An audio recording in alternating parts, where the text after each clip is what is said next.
What's up, ladies and gentlemen? Welcome to SpawnCast episode. I'm gonna take a guess. 58. Evan, was I close? Should be 57. Oh, we're getting close to 60 though. Man, that 100. I'm realizing now how far away that episode 100 actually is. Now that I keep counting up, they're like almost a year away still. Yeah. Okay. Well, we're waiting on Max. We're missing one person right now. It's Max.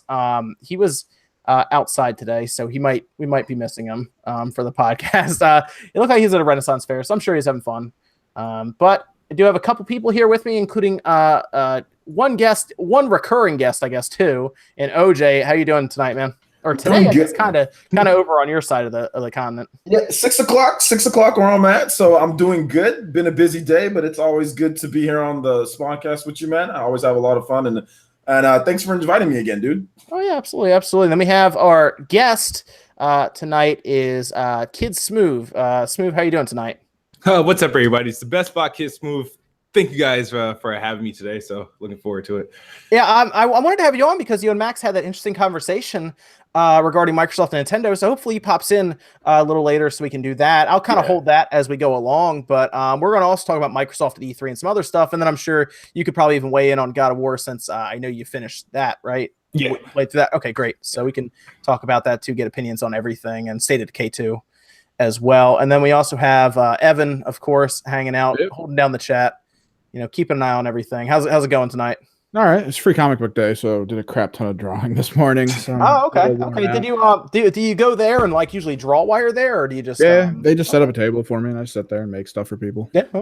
Okay. Do they anyone buy the stuff from you, or? Dude, I did like $400 today. It's awesome. Oh, really? Wow. Jeez. Yeah. Wow. Hey, good stuff, man. I mean, that's not bad. That's not bad. Not bad at all. Just then turn around and put it into the comic book store. Just leave with like $400 worth of stuff. Nah. I got other things to do with it. Need some cameras and stuff.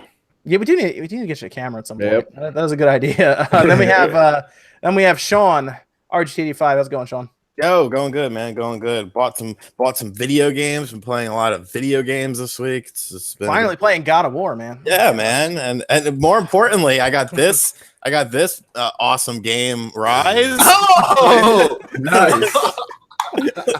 I literally bought Rise, God of War, and Fire Emblem Warriors all at the same time. Dude, you're gonna get worn out. I actually liked Rise when it came out. Matter of fact, can you do yourself a favor? Don't play God of War first and play Rise. You'll get through that in a day. Fucked up. I've already been Damn playing. it. And everyone told me that, and I was like, man, I gotta see this God of War. You can't wait. If you get all those games, you can't wait to play God of War. You gotta play it. It's too late, man. God of War, it's too good. It really is. It really is. It's an experience. Yeah. But I actually finished it this week. We can actually segue into that, see what everyone's been playing. Just get some video game talk going here. So anyone want to jump in? What we've been playing this week? And well, Tropical Freeze I ended up buying because I don't know, I'm just an idiot. But I mean, it's still, it actually has been, because I bought it when it first came out on the Wii U, so it's like it's been a while since I've played. It's still enjoyable. I bought it too. I mean, I buy all the games when they come out. But that one was one I did have $60. Yeah. No, well, they're Amazon, man. Come on. I did. I actually went to GameStop and actually picked it up. The people at my GameStop take care of me now, so gotcha. I went up there. One of them sometimes gives me their employee discount, but they're pretty cool. They're actually holding that really stupid Xbox original controller that I can't seem to get. The Duke? Yes, they are holding it for me. It's coming out. It got pushed back to the 15th actually. In-store stuff with them, so I have to wait till the 15th, but I'm getting that. They're holding it for me. But yes, I did buy Tropical Freeze just to check it out on the Switch. That's cost doing business sometimes, so yeah, that's the way it goes. It was a business expense. But yeah, that God of War, of course. Honestly I kind of slept on God of War because I thought it was going to be a lot slower than it is, like in terms of combat and stuff, just because of what I saw. Everything looked more slow and plodding, and I like the fast aspect of the original God of Wars. But damn, man, it's definitely one of the best games I've played. How long do you think you've played into? I mean, I guess if you're still early, you really can't spoil the game for anyone, I guess, because I just got the shock arrows. Oh wow. Okay, yeah, you got a ways to go. That's good though. That's good. Hey, there's a really cool part. Like, have you played any of the older God of Wars? Yes. Okay, so I can't really explain it too much, but I know Sound like a spoiler. I'm not going to spoil it, but there is a point. And I know Smooth, you finished God of War, right? Yeah. Okay, you're going to know right away. There's a part in the middle where you have to kind of go back to your past, and it's pretty awesome. I will say that. There's a really cool part that happens, and it really makes the rest of the game a lot more fun, I think. I need to play more, man. I've been slacking. Yeah, you know what? I'm going to tell you now. Do some side questing, but honestly, just get to the end of the game, because it's not like one of those things where you have to save before you go to the end or something. Honestly, you can go right to the rest of the open world, and they even try to tell you to go do it. So every time, if you don't feel underpowered, honestly, just continue on with the main storyline to get it all done. That's one thing I could say that I haven't really encountered. I've never really felt underpowered or anything so far. I mean, I haven't played all that long, obviously. Are you playing on normal? Yeah. Okay, yeah. From what I heard, from what when I was playing, like all the users, I was like, okay, what difficulty should I play it on? Because like I usually like to play games on like a little bit harder difficulty. Like playing on hard, the normal's too easy. That's what everyone told me. So, all right, I played on. I got like killed at the training stage. I got like killed there. I was like, okay, hold on. Like they didn't teach me how to dodge yet. So I got like it's like a couple hits and you die. So yeah. I'm always feeling like a little punk. You know what I'm saying? Yeah. I had to get through the game at least at a decent pace. So I didn't want to do like any of the ridiculous ones. So I just did normal the first playthrough, and I'm playing through it again now on like a side one with I guess what's the Gimme God of War, and it's so hard.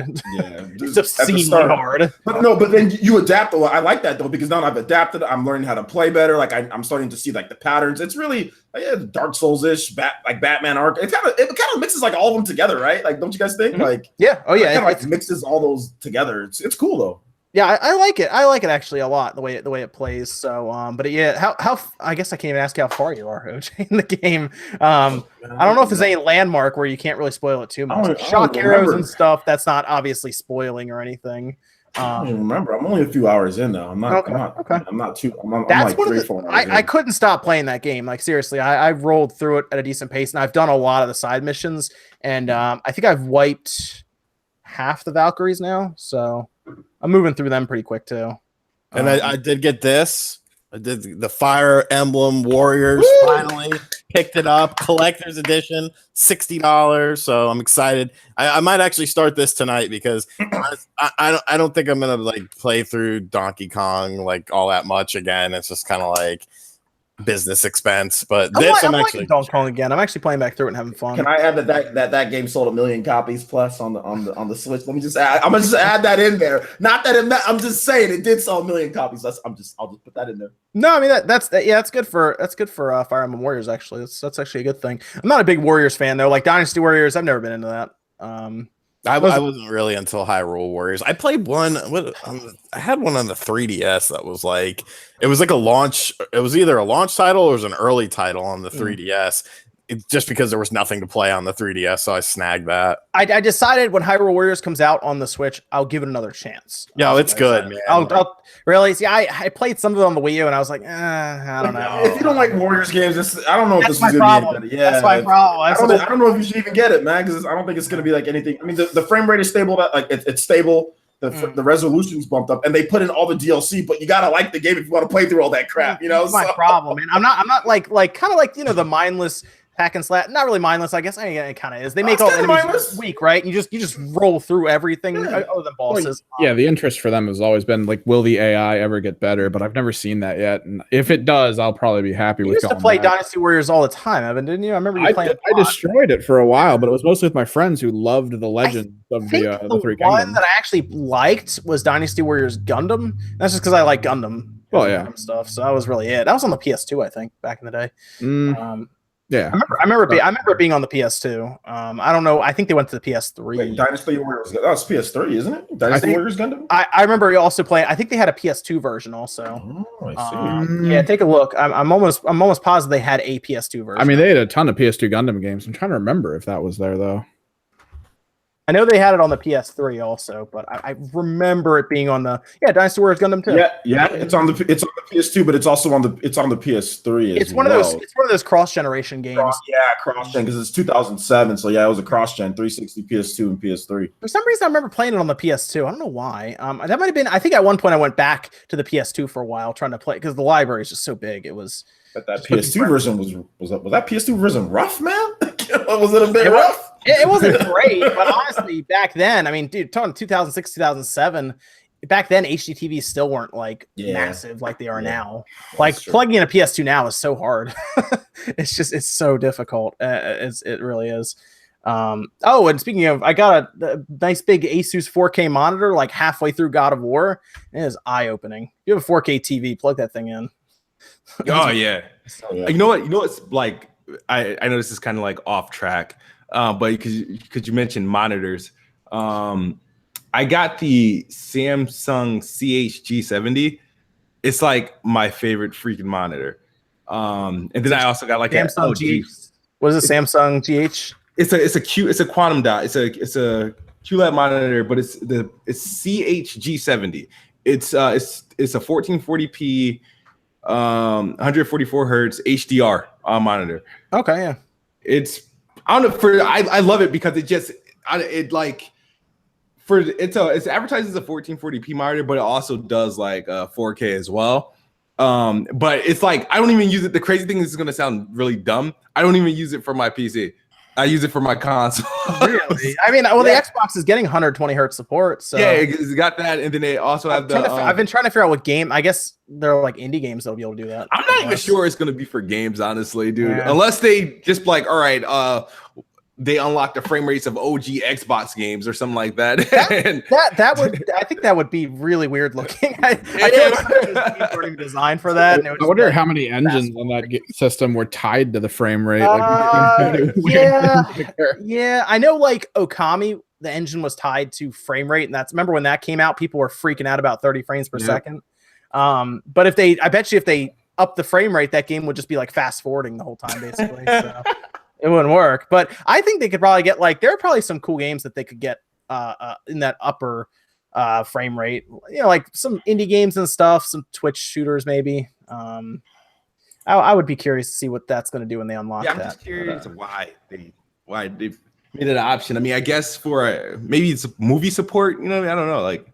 Maybe. I mean, it's basically running Windows 10, so they're probably not doing a ton to unlock that, like in terms of the operating system. But I don't know. I'd be curious to see what they do with it. And Evan, did you play anything good?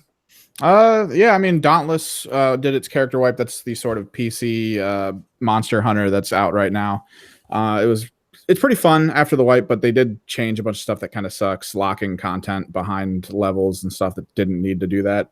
I picked up a game on Steam literally a couple hours ago that I'm finding pretty awesome. Juicy Realm. It's we gotta get you a console, man. We really don't. Like, I'm hearing some of these games, and I'm like, I know, but that's the thing. It's just because you'll see it on the Switch in a year or so, and I'm happy playing it now. You probably will. Like I'm completely where it is. But we need that golf story to go to PC, man. That'd be fun. But then I also picked up PUBG for about an hour just to take a look because I keep getting told in the stream that it's better now, and just uninstalled it after getting a bunch of kills and just calling it. Okay. Okay. So not much different now. No, it's still Fortnite's still the better game. It's a better programmed game. I don't like the system because I'm really jonesing for a first-person shooter right now, and Fortnite doesn't fill that niche. Yeah. But if you want to play like a game where it feels like you're not getting screwed, dude, go get Prey. Prey's probably cheap if you didn't play that. Maybe that's a good one. Yeah, Prey was like they were trying to give that game away at Walmart the other day. I think it was like $12. I was like, oh my gosh, this game has fallen so far. It's a good game though. Like it is. I remember whatever E3 that Prey was announced at. The good one or this one? We're talking about the new one, right? The new one, yeah. But the one that it was before, they just bought the title, stripped it of everything, and then released what they did. Yeah, but I remember when that was announced at E3, people lost their fucking minds. People were freaking out on the internet, and I'm like, who are you people? When did Prey get this huge fan base? What happened is people thought it was Prey 2. Yeah, because the original Prey was like legit, man. Yeah. Like I like that game, and then I was like, but even then I was kind of like, it was a good game for the time, a bit short. But then like when they announced another Prey, everyone was like, what? And I'm like, They want $40. It's fake nostalgia, man. It's fake nostalgia. I think everybody just remembers the scene in the bar where like everyone's fucked up in the alien ship and they have "Don't Fear the Reaper" playing. That was the best part of the game. Another thing was, we even saw this in the games we had at our store, John. There were ads in games for like the Xbox 360 and stuff for Prey 2 with pictures. Go to this website, watch the trailer. They hyped it up before they just went, screw it, and shut it all down. I didn't like this Prey. I mean, I didn't like complete it or anything like that, but I tried it out. It's just like, I don't know, man. So I don't know. I guess I don't think it was commercially successful anyway, but hey. Man, they want $40 for Prey on Steam. They're out of their mind. Wow, it's insanely cheap at like Walmart and everything though. There'll be a Steam sale, Evan. That's made by Bethesda.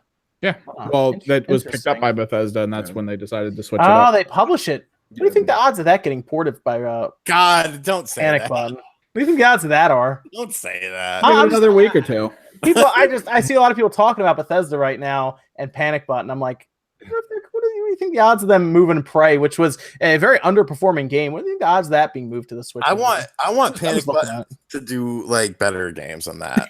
Like Prey's a good game though. Like I'm not saying it's a bad game, but I could think of, if we're just talking about ports, I could literally sit here and name 200 other games I would like to see. Really? Over Prey? They could bring over the redone Crysis just so you can finally say that your handheld can run Crysis. Meme. It's got online multiplayer. Sure. What about like the Evil Within from Bethesda? I think that's probably already happening. That's probably happening. But I mean, like, Evil Within would be cool. I'd be down for like Evil Within 1 and 2. Yeah. So we have this. Oh yeah. Who else did I ask? Smooth. What have you been playing this week, man? Anything good?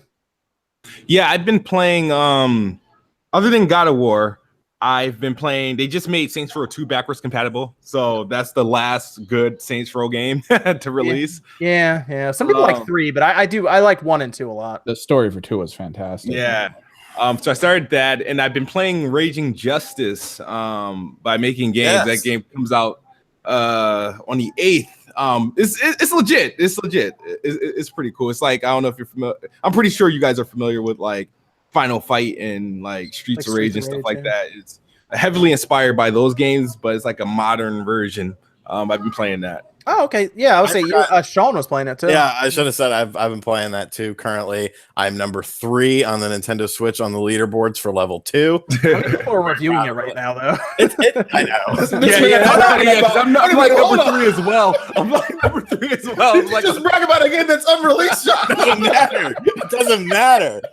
But no, the thing about Raging Justice was, I remember when it first was announced, and everyone was shitting on it because they were like, "Oh, the art style looks, bad. Like, oh, this art style looks really bad." And in screenshots, I could see where people would see that. But once the game is in motion and stuff, it actually looks like really good. Like, it works. Like, it's a super fun. If you like games like Final Fight, Streets of Rage, it's 2D side-scrolling beat 'em ups. Like, it's legit. It's online leaderboards and stuff. Really, really fun game. Okay. Yeah, it's a beat 'em up game. I'll check it out. Do we know what the price is on that when it comes out? I want to say 15, but why do you go on? It's on Keymailer. Yeah, I might do that. I don't know if I'll do any coverage for it. I don't know if I'll be able to. Maybe I will. We'll see. I might check it out. Let me. I got a review code sitting in my inbox. Dude, I'm still. Dude, I'm playing through. That's when I got to. I've played a lot of games this week, and I'm reviewing some tech too. But I've been playing Battle Chasers on the Switch, Night War. I didn't get that. You having fun with that? I can't talk about it. I just realized that before I say anything. Well, can you not talk about the performance or something? Because that game's been out for years. Over 900 people here. Well, there's a lot of things I talk about on the Switch. There are actually a few things that are specific to this one. Well, you didn't say that you're playing it on the Switch. You just said you were playing it. No, I just said I was playing it on the Switch. The embargo is not up actually for it. They sent that over to me last week. I've had it for a while. I don't know if it has anything to do with me finding it early at a Walmart or anything, but they sent that over to me. I've been checking it out. I'll have to do a video on it and everything, but that, and then I finished God of War, which was cool. I'm about to start Yakuza. I'm gonna jump back into that series, and I asked people, and everyone said to start with 0, so I bought 0, and I also bought Kiwami while we were at GameStop, so I have those, and I've been using the Oculus Go. You guys were with me when I bought that. It was very random. It released on the 1st, but it was a stealth release. They didn't tell anyone it was coming out until like that afternoon, and they said it's out in stores. That guy at the store had to dig around for it after you asked him. He had no idea it was even out, the Best Buy employee, until he went in the back and looked. So I did pick that up, and it's an interesting setup because I honestly, Sean and Evan wanted to check it out. Like, you guys are like, we gonna open this now, or let's check this out. And then Sean like sends me messages later, is like, hey, how's that Oculus Go? So I think people are honestly interested in this device because you don't need to buy anything else. You just buy the headset and that's it. You can just play VR. Really? Because I thought the box said you needed a phone. You need a phone to set it up. It's a very weird thing. That's part of the review. I actually, this is going to sound very weird. I don't think the headset is good, but I think the idea is good enough to start working into mainstream if they continue with it. It sounds weird, but it's like the biggest step for VR into the mainstream, even though the headset is technically behind a lot of stuff in terms of technology. Is it better than the PSVR? Technically, no. Technical spec. See, here's the thing. It only has 3 points for degrees of freedom. Normal ones have 6 currently. What that means is I cannot stand up. It has no positional tracking, and then I can't just start walking, and it knows I'm walking. It knows that if I'm sitting and I move my head around, it can track all of that. But it can't actually track where I'm in the room. Now, the way you see the HTC Vive and stuff like that do it is they have sensors. The PlayStation VR that I have here has a camera that kind of watches the headset, and it can tell where I am kind of when I'm moving forward and back.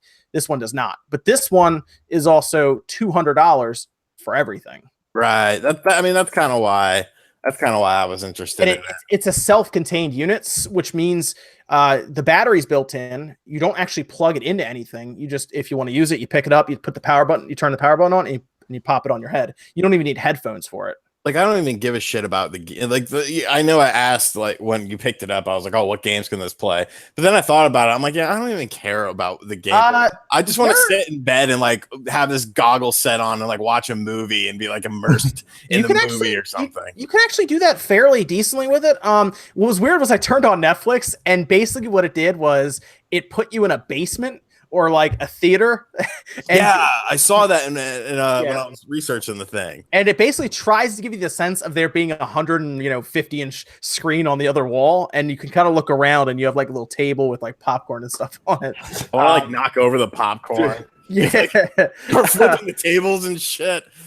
But the idea is good because what I did was I picked it up, I took it upstairs, I was like, here, try this. I handed it to my wife, and she was able to just put it on and use it. Like, if I did the same thing with the PlayStation VR, took the booster box up there, took the headset, took the camera and all the cables in the system, and I go, here, try this out. She would just leave. So that's the one interesting thing is it's very easy for people to just put it on. Even with the Gear VR, which is what it's competing with, you still need a decently fast Samsung phone. Okay. So that's the thing, and you got to pop it in. You actually got to put it in the visor. It is a 1440p screen though, which was a little surprising too. So it actually has a decent like resolution on the screen. But I'm gonna put a review out for it. It's gonna sound weird, but I would say don't buy it immediately because I think the technology is gonna get better in next year's iteration. But it's a cool, like, if you just want to try VR, $200 is a little easier to swallow than a PlayStation VR with like a PlayStation 4 or a Vive with a computer or an Oculus Rift with a computer. Even isn't the Samsung Gear like $130 or $140 just without the phone? I think it's something like that. So that's crazy. Yeah, so without the phone, it's just yeah. But it also comes with with a controller too.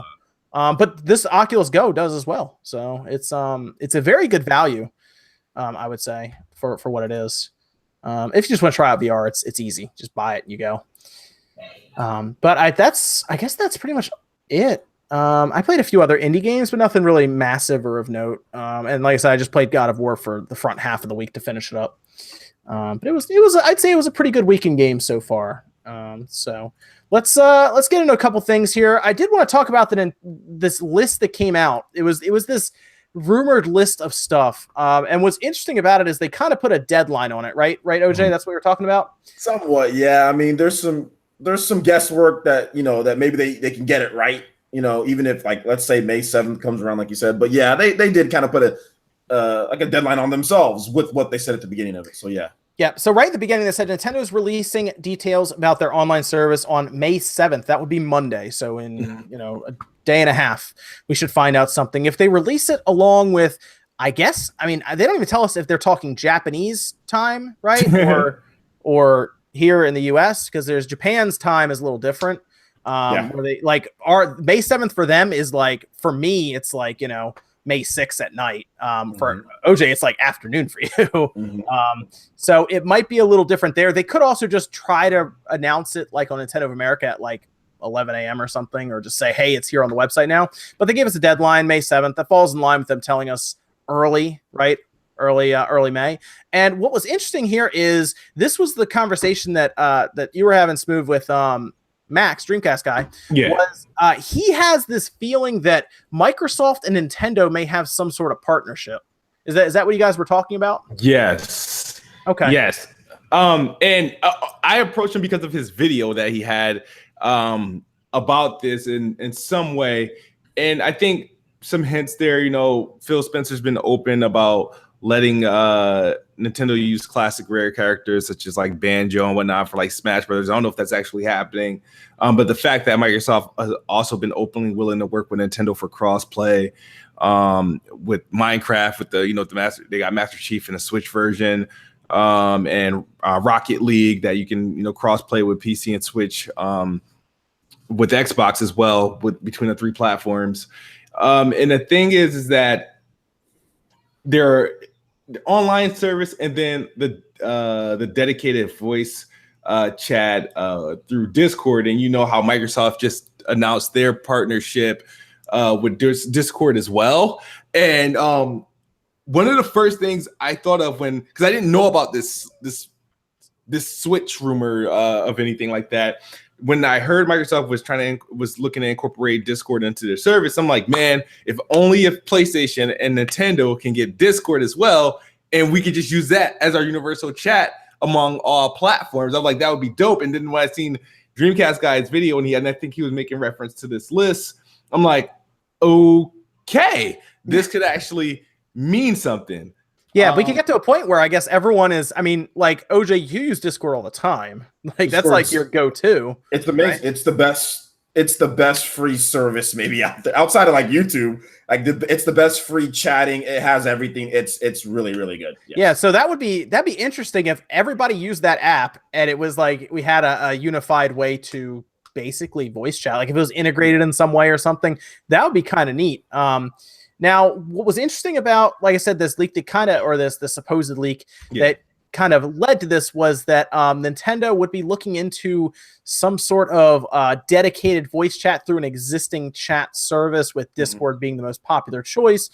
And that seemed to be why everyone was figuring maybe because Microsoft and Nintendo have been so good about crossplay. Like seriously, Sony's the only one that's really just not interested, whereas Microsoft's letting Nintendo use Master Chief in their Minecraft game. Which is really funny. In fact, by the way, Microsoft's going to stop updating the 360, PS3, and Wii U versions now, and I have a feeling that PS4 version might not be too far behind if Sony doesn't let them make that jump to the Better Together update, which that might actually push them a little bit. I don't know. We'll see. But that would be very interesting to see that. And I guess Microsoft and Nintendo have kind of been doing stuff this generation that I honestly, if you told me back on the 360 and PS3 days that, eventually some of these consoles will talk to each other, I would have never believed you. Well, here's the thing is Xbox really, what do they have to lose right now? Like by doing something like that? Nothing. Nothing. Yeah. Nintendo has been in their own little, sect of gaming forever, and yes, it's a competitor, but it's not like a direct competitor. It's more of a side competitor. You're never going to have to you probably will never have to worry about Nintendo going spec for spec with you on a home console. So like, why not work? Like you said, like if the fact that you're getting all these cross-platform games, and we talked about this on the drive home from the museum. Like, what if Microsoft is helping with Nintendo's online service? That's what I said. That's what I said to Dreamcast guys. Like, yo, I would not be surprised if Xbox Live is powering Nintendo's online system. I don't think they do that. That just seems really weird because they got DNA. They got DNA there. DNA's right there. So I don't know. But you know what? I guess stranger things happen. Although to you guys' point, Microsoft and Nintendo have worked together many times. Like Halo was almost on DS. Yes, I remember that. Yeah. Almost, and then Viva Pinata. There's been other games. They've done it before. They worked with them before. Even going a step further, right? You're talking about just crossplay. This is actually putting games on a system. So that's actually further than crossplay. My thing is, I feel like it's more. I feel like Microsoft as a service has more to offer Nintendo than Nintendo has to offer Microsoft. Because I don't. With a partnership with Nintendo, I don't expect any Nintendo IPs to start appearing on Xbox. I don't think that's going to happen. Maybe some classics from Rare to land on Game Pass or something like that. But they could come to a part of the agreement could be that. Remember how Microsoft had that GoldenEye game almost done back in the day, and they had some weird speed bump with Nintendo. Maybe Nintendo works with them on GoldenEye coming out on the Xbox One even. But Nintendo only GoldenEye IP because EA put out a GoldenEye before too. I thought they had to change certain things in the game and stuff like that. The licensing for that is so weird right now. Yeah, it's like owned by different people, right? Yeah. It was like a 2004 GoldenEye game that came out. It was okay. A lot of people didn't like it, but I thought the campaign was pretty fun. Rogue Agent, wasn't it? GoldenEye. No, it was like GoldenEye. Yeah, but they changed out. They changed out like Pierce with Daniel Craig, right? Yeah. They had GoldenEye to do some GoldenEye on the Wii, right? You guys talking about that GoldenEye game on the Wii? It was like on like the GameCube and like it was GoldenEye Rogue Agent. No, there was an actual like another one, but there was another one that was called like GoldenEye on the Wii. That was like an actual GoldenEye game on the Wii. Yeah, that was a reimagining. But then didn't they also move that to the other systems also? Yes. Yeah. We got ported over.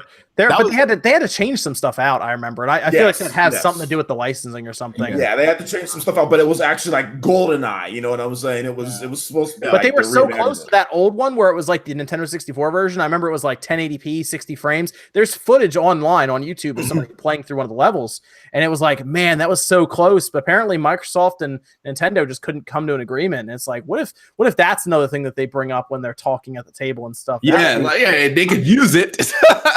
Yeah. I would love to see that. I would love to see GoldenEye get that kind of that Perfect Dark treatment, because Perfect Dark on the Xbox is like the best way you can play that game. Yeah. Like something like that would be really cool. I think a lot of people would really enjoy seeing GoldenEye come back, because whenever you hear about that, it's like, is GoldenEye there? Like if we hear about a Nintendo 64 classic, you know which game everybody's going to ask for after some of the Nintendo ones. Is GoldenEye on it? And just by saying that, you bring up an interesting point, because a lot of those, because can Nintendo put the Rare games on there? That's the other question. Yeah, can they have some back and forth with that? Can Banjo, show up on the Nintendo 64 Classic then? Yeah,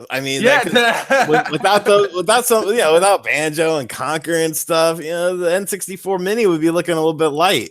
So I don't know, but it is interesting. Like KidSmoove said, it obviously would benefit Nintendo a lot to work with Microsoft, but the opposite side of that, I don't know. Maybe some cash. Microsoft doesn't need cash, but I'm just trying to think, like, what could Nintendo possibly offer Microsoft that's feasible? Obviously, you're not going to see Mario. They could offer them a platform. Microsoft is doing a lot of service-based stuff now. Platform. They really could solve their whole online issues. The achievements on the only way to get achievements on the Switch, you just got to play Minecraft. Because Microsoft put achievements on there with Minecraft. That's crazy. You actually have to sign. Yeah, you sign into your Xbox Live account on the Switch when you play Minecraft. It's really weird, but they let it happen. That's one of the reasons Sony wouldn't let it on there, is because you had to sign your Xbox Live account. So Nintendo didn't seem to care. So there you go. That would be interesting though, if they came to some big deal between them and they're actually working together. That'd be so weird. Can you imagine they announced that shit at like E3 or something? That shit would literally here's what you do. You have Phil Spencer out on stage, and then Miyamoto walks out on stage with him. Hello, dude. I will say one thing with this whole Microsoft Nintendo, like Nintendo Reggie has never ever complimented Sony really for anything. But one thing that he did say back in the days that he's really likes about Microsoft and how they do things with their Xbox Live. that's one thing. And you never hear Reggie compliment like the other. That's the one thing that I've heard Reggie actually compliment Xbox Live, actually on a couple different. Go back to E3 in 2004, and he took actual shots at Sony. Yeah, it was pretty funny. But yeah, no, that would be interesting. Actually, it's a better comparison. Actually, OJ, if Reggie walked out with Phil Spencer, that would be. Man, you'd have some light bulbs going off on that. It would be like that GIF with Macho Man Randy Savage and Hulk Hogan, like doing the intense handshake. Like, the funny thing on stage, you're like, this is how you crossplay. That would be, I would love that'd be a big E3 moment. That would be really interesting to see that. That'd be almost kind of like how they did Miyamoto and what's his name? Guillermo from where they did that for Ubisoft or whatever, where he walked out and used the blasters. Like that was a pretty cool crossover. But man, that'd be something else to see that. I mean, what are the odds of that? I don't know. Low, but maybe very low. That sounds like it's pretty low, but I mean, it's definitely something to consider. I think something is happening. Maybe not on that grand scale. You got to remember. Microsoft might be doing some shit with Sega too. You know, Sega just go to Microsoft. Remember those tweets? Yeah, like, that Sega was at. I'm like, what does that mean? Like, who does that? Like if it was strictly, you know, behind closed door stuff, you don't tweet that sort of shit. Like, obviously, companies meet all the time, but to publicize it means that you want people to pay attention to it. And if you want people to pay attention to it, there's a reason for that. There's a chance that it could have something to do with some of the backwards compatibility that got announced, because of Panzer Dragoon. But there's also the other rumor that got tossed around was Vanquish 2. I don't know if that's actually a thing or happening, but it's very possible it could have something to do with the backwards compatibility that they did, because they did have some Sega presence there. Awesome. Yeah, they put a lot of Sonic games on Game Pass from what I remember, as well shortly after that. Yeah, very possible that's the case, but it would be interesting to see Sega show up there with some stuff. So I don't know. Also, of course, they did the the Shenmue HD collection coming too. So it'd be good to see that. I don't know. So let me talk to you real quick about Microsoft at E3, right? Because they seem to kind of have their back against the wall a bit with God of War just exploding 3.1 million copies in 3 days. EA looks really bad, by the way, because they were like, no one wants single player games. Yeah, they got rid of one of their studios because yeah, pretty much. Yeah, nobody wants these. Get rid of that studio. What's that? 80 people work there? Nah, don't worry about it. So Microsoft, we all assume Microsoft, because they even say it themselves, biggest E3 ever, has to be showing up with some stuff, right? Yeah. What's State of Decay 2 their last release before E3? Yes. Okay. So I'm actually looking forward to that game. I think it's gonna be really fun. But what do they have after State of Decay 2, I guess? Crackdown 3 is supposed to be up next. We assume it's going to be at E3. I actually have a bit of a theory that it's actually launching maybe even a month after E3. With Crackdown 3? I think it's coming soon after E3. I think it would have to, especially if you're thinking about like how Game Pass, what they've been doing. They've been putting like at least one big game in Game Pass each month with like exclusive, like a bit like Sea of Thieves in March, and then they got a couple third party, and they have Robo Craft to launch in there in April, and then now we got State of Decay in May, along with another third party independent game that's launching directly onto Game Pass. You would think it's probably going to be a third party game in June, but I think Crackdown, it has literally 2 months it could launch in, right? And that's July and August. Yeah. I was like, it has to get out before September would be pushing it, but after August is dead. So yeah, there's no window for them after August. They have to get out, because you see what happened with God of War, where everybody focused on God of War when that came out. I mean, what's going to happen if it tries to come out around when Spider-Man, Tomb Raider, Dragon Quest? There's so much stuff there that it's very hard. Then Red Dead Redemption comes out, and honestly, no one's really going to pay attention to Crackdown then. Yeah. So you got to get it out, like you're saying, July. Wouldn't it be interesting if they actually released it at E3? See, it'll be shovelware. I mean, I'm getting crazy with it, but wouldn't that be interesting? Because they're not technically at E3, which is new. I mean, they're not technically even trying to sell it as much as they used to with Game Pass, right? Can I ask real quick? What's the estimated? Is it just 2018? Is there any actual like Q1, Q2? It was supposed to be spring 2018. The delay was to spring 2018. and that's not happening pretty much. I mean, because they got until like June 22nd or something like that, or June 21st to do that. Maybe it's summer game though, Smooth. Maybe it's like a July. The thing I don't like about that idea, because the thing is here about it. The thing is, when God of War before God of War had a release date, right? It had TV time advertisements, like even with the like collage of PlayStation advertisements when they throw in a bunch of PlayStation games on TV and stuff like that. I was seeing God of War advertisements as early as like November. And like November, December, and then obviously when it got its release date, we've been seeing it for months. For Crackdown 3 supposed to be a launch title with the Xbox One X, you would think when it came to State of Decay 2, Sea of Thieves, and Crackdown 3 technically was supposed to be the first one done since it had a release date at that point. At E3, it was the only game that had a release date. November 7th. And for it to be after that to be the last one to come out, I'm like, come on. Like, I don't like the fact that the idea that the chances are I got a gut feeling that's coming out before September, right? But the fact we hear nothing about it until June is just weird. I feel like I won't be surprised if it comes out as a $30 game. I think there's development issues behind the scenes. I think a lot of us assume that why it's struggling. I don't know if it has to do with their server stuff, because it doesn't seem like it strays too far from the Crackdown formula from what we've seen. So I can't imagine the offline stuff is what's tripping them up. I feel like it's them trying to integrate it with their Azure stuff, where they're trying to do the crazy building demolition and stuff. They got 4 studios working on this game, and one of them has just been bought by freaking Epic. The thing about this game, the sad thing about Crackdown, right? You look at Crackdown, you look at Sea of Thieves, you look at the years they've been in development, and then you look at God of War, you hear how long that game's been in development, and they're a tie about, they're all been about 4 or 5 years, and it's like, it's a shit. It's just the expectations for these games at this point. Like, look at the expectations for State of Decay, a $30 game. There's so high expectations for State of Decay. It's kind of viewed as like a AAA game now. Yeah, so it just has bomb written all over it because the expectations is way too high. And Crackdown being 5 years in development, the delays, everybody writing it off as being canceled. They have a lot to prove, and I feel like Microsoft, honestly, I feel like this game is just going to get thrown out there just to come out. And that's why I don't think it's going to be a price at $60 either.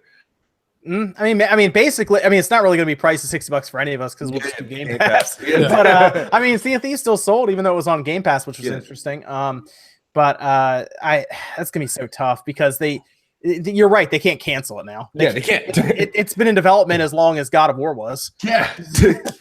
So it's one of those things, and that's honestly what it's gonna be compared to because of that, because its development time is so long. Just the way it is. So they might put it out there. Maybe they have a big announcement around then, or I don't know, something, but just to kind of pull pressure off of it, or maybe they just put it out there, call it games as a service, and just update it like they'll do with with Sea of Thieves. Yeah, but they got a program for that they don't use. It's game preview. A Game Pass is kind of turning into game preview a little bit, just a little bit, because we're not buying the games. Essentially, we're kind of just we're just trying the games.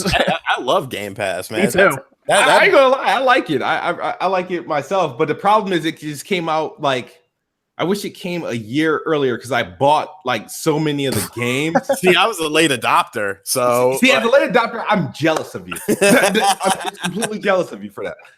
Yeah, I won't do that. I won't do that next gen. Buying the Xbox and the Game Pass subscription. That's what I'll be doing. Yeah, Game Pass is completely worth it. Once they started adding these new, think about it. Technically, at this point, Sean, you came in right at the right time then, because now they're putting all their first party stuff on Game Pass. That's when I signed up when Sea of Thieves dropped. I was like, all right, let's get into it. Because I'm telling you now, Master Chief Collection is coming to it soonish. That might be an E3 announcement, to be honest. Yeah, Master Chief. How do you think? Right, Microsoft, because it's essentially going to be a relaunch because Halo 6 isn't coming out this year. Sean, Sean, this guy is Jesus Christ. He was here last week, wasn't he here last week? It's a different guy. Are you sure? I'm pretty sure. He's donating money to ask you about your history. I've never done ecstasy. I just see that. Yeah. You sure, Sean? The fans want to know. Where are you going? Are you going to do it now? Yeah. What's this man worried about what somebody else does though? Like, don't worry about it. Oh, Evan, do we have Smoove's channel? I've been dropping it. Yeah, we've been dropping it in the chat. That's what makes sure. People were asking you, Smoove, about your you have all the consoles, right? Like, yes. I thought you did. I was making sure. Yeah, people were asking what you had. But you were talking about Master Chief Collection. Yes. I actually like that collection when it works. Yes. When it works, I'll say that. Now there's a big update that's coming out for it. And everyone should play it when the update comes out if it works, because it is a fantastic game when it works. Yes. Again, when I first got it, I got it day one when it came out, it took about 15 to 20 minutes for me to find a game. Yes. It was very bad. But going to it appears that it's going to Game Pass. They kind of leaked it a little bit on. It was really weird on Twitter where they showed a video of it, and it was part of like they were handing it, like, did you see that in like a drive-through? They're handing bags, and one of them was the Master Chief Collection. Yeah. It was very weird. So we assume that that's probably a June announcement, maybe even at E3. Yeah. But I have a feeling it might also be going to PC. Yes. Yeah, this is this is where the fanboy has to leave me a little bit. All right. So okay. The thing about that is that now here's a couple takes I got. There's a possible chance that Master Chief Collection could be going to PC, or because you know how they just shut down the Halo, that fan-made Halo game for PC, right? That was this. I think it was inspired by Halo 3? But they could probably potentially relaunch that and monetize that for PC, or they can launch Master Chief Collection properly onto PC, make it a play anywhere title with the update, with the 4K Xbox One X enhancement update. They're probably going to throw in a couple more games. But the thing is, how do you do that? How do you have a game? Because Master Chief Collection is what 3-4 years old now? Is it 3? It came out in 2014. Wow, hasn't really been that long. Yeah, same year Sunset Overdrive. I remember. Wow, it's been that long. Yeah, dude. That game's been broken forever. That's crazy. So how do you do that? Because you already launched the big Halo after that. So how does Master Chief return? Like, how do you relaunch a game that pretty much essentially everybody either owns? Like, I mean, a lot of people bought it. I still have mine. I just won't launch it till the update comes. Yeah. How do you relaunch? How does you turn that into a big E3 announcement? Like, hey, fix. Like, I don't know, what can they do to entice you to play the Master Chief Collection again? I want to ask you guys, because I'm the fanboy. I'm the Xbox guy. I'm gonna take the announcement. I'm gonna be excited about it, and I'm gonna just assume everybody's gonna want to play again. But I need to go and ask you guys, as I don't want to say as outsiders, but like, yeah, pretty much as outsiders, because you guys are you guys prime? You guys don't primarily, like, Xbox isn't like your go-to, right? Nah, when it comes to Twitch, yes, Twitch. Twitch is staying late on my Xbox One, man. I will say that, but I haven't played. I mean, I don't play it, but I have one. I got an Xbox One. I would say my primary recently has been the PS4, probably because God of War. But I have an Xbox One X and a PS4 Pro. And what did I play? I guess the last thing I played on my Xbox One X was Halo 5, because I'm like a big Halo person. Yeah. So I do not like Halo 5. You don't like Halo 5? Dude, all right, let me tell you how this happens, okay? Sure. I am an original Halo person. Like, okay. I loved Halo 1. I liked Halo 2. Halo 3, I think, was the peak of the entire series. Yes, I agree. Okay, but I don't like Halo 5 as much. They slapped a teen rating on there to get more sales, and it worked. It worked well. I didn't like the story very much. They didn't see Master Chief wasn't the center of it. Strangely, it kind of threw me. And the multiplayer is not bad, but now it has the card packs, has like everything but the competitive nature of Halo 3. And it's I just don't like it as much. I'm not saying it's a bad game because it's polished, runs perfect on my Xbox One X, 60 frames, the whole thing. But I don't like it as much as Halo 3. That's why I want the Master Chief Collection work. Yeah, that I ain't gonna lie. If the Master Chief Collection was it, I would still be playing it till this day. If it because Master Chief was super ambitious to have that, and it'd be such a value worth every dollar if it worked. I Yeah. Just like, holy crap, I'm going to go and replay every last one of them. And the thing about Halo 3 is that I play Halo 3 way longer than I should, right? And I used to stay up, and Halo 3 came out in the middle of my college years. So it's 2007. Yeah. Oreos, Red Bull, Oreos and Red Bull, and occasionally Sour Patch Kids, and I'm up until 4 o'clock in the morning. I was all in a blender. 4 o'clock in the morning, I had the paper due and get up at 6 o'clock in the morning to do it so I could have it ready for the 8 o'clock class. Stupid I was. But Halo 3 was like an addiction for me. I enjoyed playing that game so much that when Master Chief Collection was announced, that's all I can freaking think of. Yep. Was Halo 3. I didn't care about all the other Halos in the game. I was like, Halo 3. But before I ask you my next question, I just want to point out a few things about Halo 4 and Halo 5, right? Halo 3 is easily my favorite Halo game of them all. I love Halo 3. I personally think it's the best one, right? Halo 4 and Halo 5 are obviously, to me, the best looking, and like I like the way they feel. But I feel like Halo 5, and you may disagree, is probably the best multiplayer like Halo that I've experienced, as far as like trying to modernize Halo in today's nature. With for all these first-person shooters, you got Call of Duty here, you got Battlefield, all of them, and they kind of found a way to push the envelope to stay relevant. And Halo, if you going back to say you playing Halo 3 when Modern Warfare came out and Black Ops, you kind of felt like, oh shit, I felt a little some type of way when I played. Was it Call of Duty 4? Because I think Call of Duty 4 came out that same year, and it was 60 frames per second. It was like twitchy. It was just like, and it looked good. And I feel like Halo couldn't stay that way. It had to find a way to get in between, to keep the classic feel, but stay modern, to be able to sprint and aim down sights, but still keep it to a balance where you don't have to use the new Halo mechanics, but it damn sure helps. That's how see, I was weird about that. I actually liked Call of Duty, but I liked Call of Duty being Call of Duty, and I liked Halo being Halo. Yeah. And then I know Bungie and then obviously eventually 343 and everything started getting closer to that Call of Duty sense, and now that's all I feel when I play it. The auto aim is through the roof. Like if you go back and if you play Halo 5 a lot right now, and you go back and play Halo 3, you're going to notice what I noticed right away after I did that. That wow, I'm not hitting people like I am in Halo 5. Yeah, you got it. Yeah, and that's why. Yeah, because Halo 3 did feel satisfying when you got so many kills and stuff like that, like extremely satisfying. I do want to say real quick, I have a copy of Halo 5 and it's sealed. Should I play it, guys? I played it. Oh my God. What? There's a copy, brand new, sealed, dude. I mean, here's what you should do. Okay, here's what you should do. Go sell it for $20 and buy 2 months worth of Game Pass because it's on there already. That is true.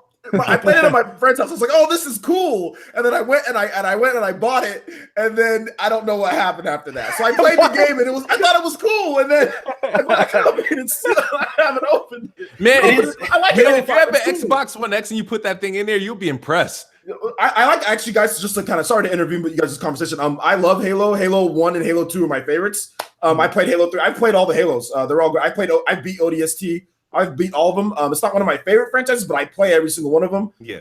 So to me, like to get them, like because I think your question was like, how do they get us to kind of get, like, for me, just put out like the collection that's not broken, and I swear I'll buy it. Like I just heard so many bad things about it. So if they put out one that's not broken, I'll buy it. That's my thing. How do they get that point across? How do they tell you, hey, it's not broken, it's all just refreshed? Like reviewers, man. I mean, I just heard what Spawn said about it. I heard what other people were saying about like getting into matches. Like my friends, I mean, people were talking about. I mean, you were talking about it. Everyone was talking about it. Like on Twitter. I mean, I hear what you're saying. Like, oh, I can't get into a match sometimes. I mean, it's having problems. It's fun, but I can't. I mean, so I was just listening to what Xbox dudes were saying. I was listening to what people that like Halo, because I'm one of those stealth Halo guys. Like, I'm not going to talk about it a lot, but I'm either going to buy it and give them my money, or I'm going to play it at someone else's house. So I have every single Halo. So what they could do, they could try to separate from the older one, is if they rename it in some way, not completely, but almost like a subtitle or something with it after an update. They could do that. Master Chief Collection,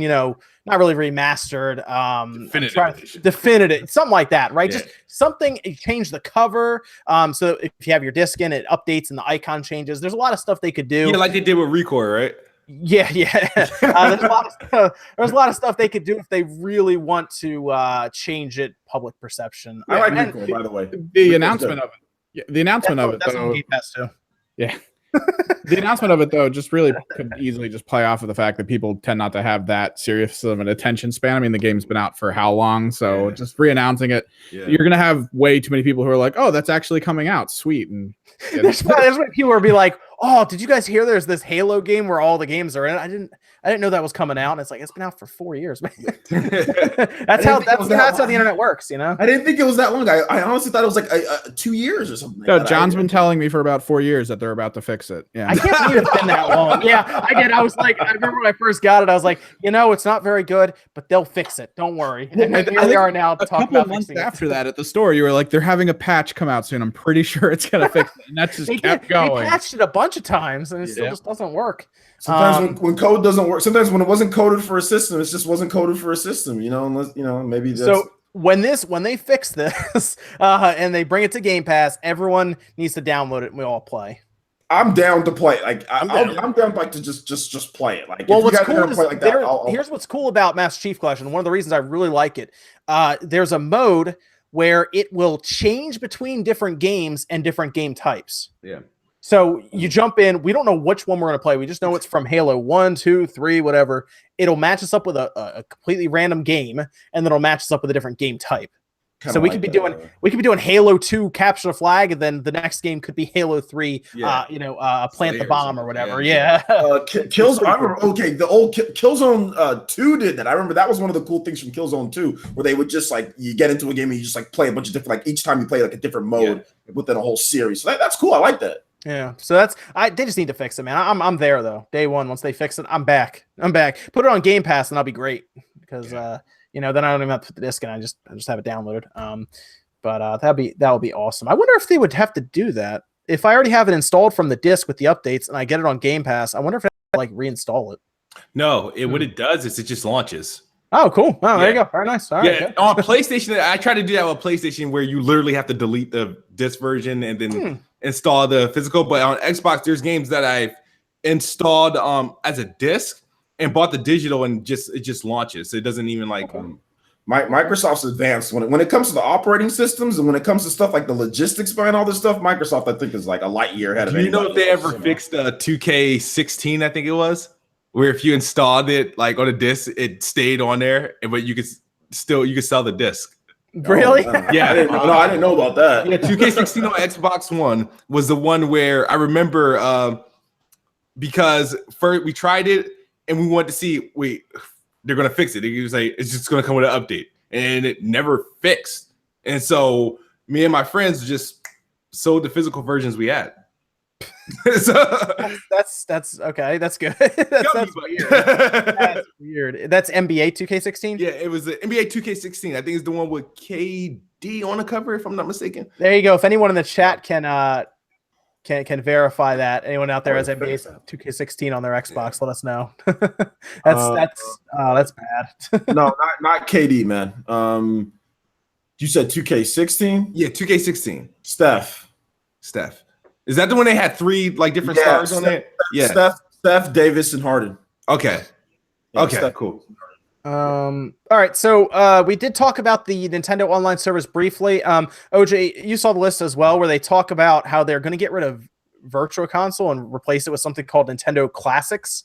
Yeah, Nintendo Classics. And the idea is it's going to be essentially a rotating, almost like Games with Gold or PlayStation Plus. It sounds like, and they're going to switch between NES.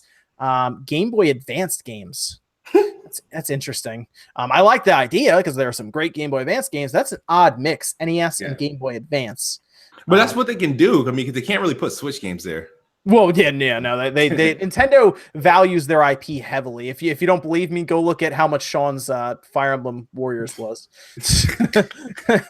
It's still their games don't drop in price a lot. Not at all. Unless they do introduce Nintendo Selects, which is another thing we'll talk about because Sean and I bought a game that was probably more than it should have been. But so I mean, the virtual console is interesting. I think a lot of people would prefer just to be able to buy any virtual console game they want rather than have a online service dictate what they can use. But OJ, I'm curious because you are on the side of buying a game and just getting it, right? How do you feel about them possibly doing a rotating service for like NES games? From what it's explained here, it's that there's going to be a separate thing. The rotating service that you get, that you're going to get those. If you have the service, you get those games. But then they're also going to do a separate thing called Nintendo Classics, to where they'll release games too. Okay. That's kind of how I read it. Yeah, like it's going to be like that with the GBA and Super Nintendo. That's N60, cool. Yeah, so and they're also going to have NES, or I see Super Nintendo and Nintendo 64 games. Yeah. So it's going to be like a brand, like Sega ages, and then they release games in that line. From what I understand, Nintendo wants to get, like, it seems like Nintendo wants to get rid of this whole virtual console type of deal, because the virtual console was just trashed all last generation. I don't know how many of you guys were playing virtual console on Wii U, but it was literally just trashed every single week. People just say this sucks, like compared to the Wii. Yeah, they put Earthbound on there, man. I was happy with Earthbound on there. Yeah, but it just seemed like people were just no matter what games came. I think I don't even think I got Super Metroid. I think I just got Mario World and Earthbound, because I was like, no way they're bringing Earthbound over, and it showed up. I think that was it. I mean, the thing of it is the Wii's virtual console was light years better than the Wii U's, like in terms of the game variety, in terms of consoles, in terms of like it had arcade shit on there, turbo graphics, like Master System stuff. Like it was a complete virtual console. And then when, with the Wii U, you would think the new system would have a new improved virtual console. And it was kind of like, like you got some. It was worse. They had to do all that work over again because they didn't. I mean, if they have like a infrastructure, I don't know, like Microsoft or something like that, maybe it would be easier to carry over. Yeah, but they don't have that, so maybe they're implementing that now to lay the groundwork so you don't. Because like that's my biggest problem with virtual consoles. Like every time, let me buy this over. Like I'm tired of continuously buying old school games over again. And even when Nintendo just lets you, like, they don't even care if you hack their stupid classic Super Nintendo. It's so easy to do. Yeah. So at this point, I don't think they care. I mean, so I'm not going to fall into this whole, I'm buying this over and over and over. Like every single generation, I'm wearing third, fourth generation. Wii U, now 3DS, if you want to count 3DS, and now you're trying to tell me, I got to buy more virtual. Like, no, I'm done buying virtual console games. So if they do classics where it's improvements, you get online play, all that stuff, I'm cool. I'm fine with improvements to the classic games, but not just straight vanilla virtual console. I ain't buying to that anymore. So that's, a lot of people think otherwise, but I'm done buying just vanilla virtual console games. When Nintendo literally says, here, just hack this crap. You get whatever you want. How many times have we all bought Mario 1 or Mario 2? Mario 3, I bought it 4 times and I'm done. Done buying Mario 3. I refuse to buy it again.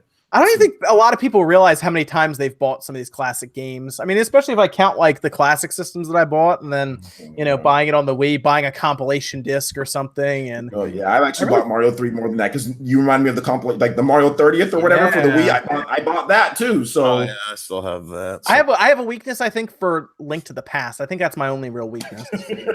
I can stand off from Mario and stuff to a degree. I think I've bought that 3 times. NES, the cartridge. The problem is if they put the damn, all I have to do is Super Mario 64 on the Switch.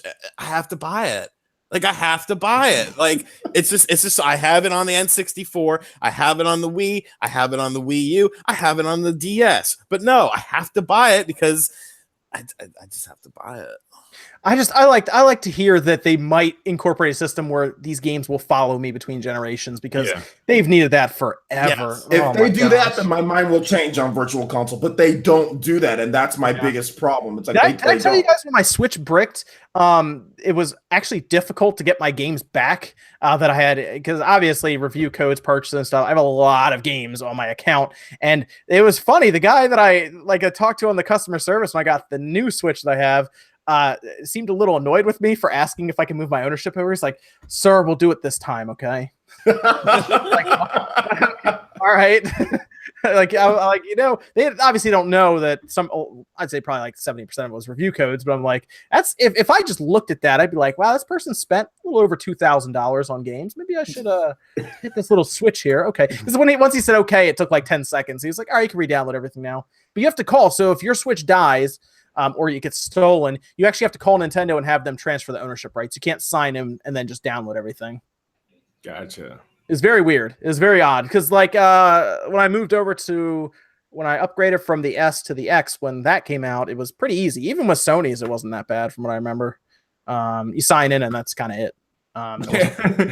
Yeah, I just transferred my ownership over just right now, but I mean it was different because I actually had 2 working systems. So yes, I didn't have that. Yeah, just had the one, but it wasn't too bad. And then if I sign in with Steam, I just sign in.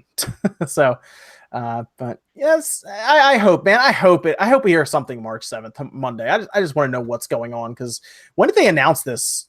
It's been a while, right? The online service. Yeah, it was announced with the Switch itself. Yeah. Oh man, I feel like it's been a long time. So I hope it's good because now, like we just talked about Crackdown 3's expectations, the Switch expectations for online are very high. I mean, it's $20, right? It is $20, but I mean, we're kind of looking for just the standard stuff at this point, stuff that we've had for a while. I'm not expecting anything more than just like an easier voice chat, messaging. And like maybe some themes and stuff. I mean, maybe like they upgrade like the themes and the eShop gets a redesign. I'm not expecting much, to be honest. Yo, give me Xbox Live circa the original Xbox. Oh no, I'm happy. That's good enough. To be honest, I mean, I don't think that's not an exaggeration. Thank you. We're good. This is crazy, man. I mean, seriously, just look back and think about how far ahead the original Xbox was when it was 2004 it launched or something like that.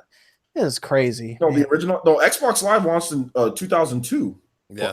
Did it launch? It did launch. It took 1 year. They needed 1 year. Xbox Live did launch. 2002. Oh, I'm thinking of because Halo 2 is when I really. Yeah, they needed 1 year to get it ready, so they did have to take that 1 year to get Xbox Live ready.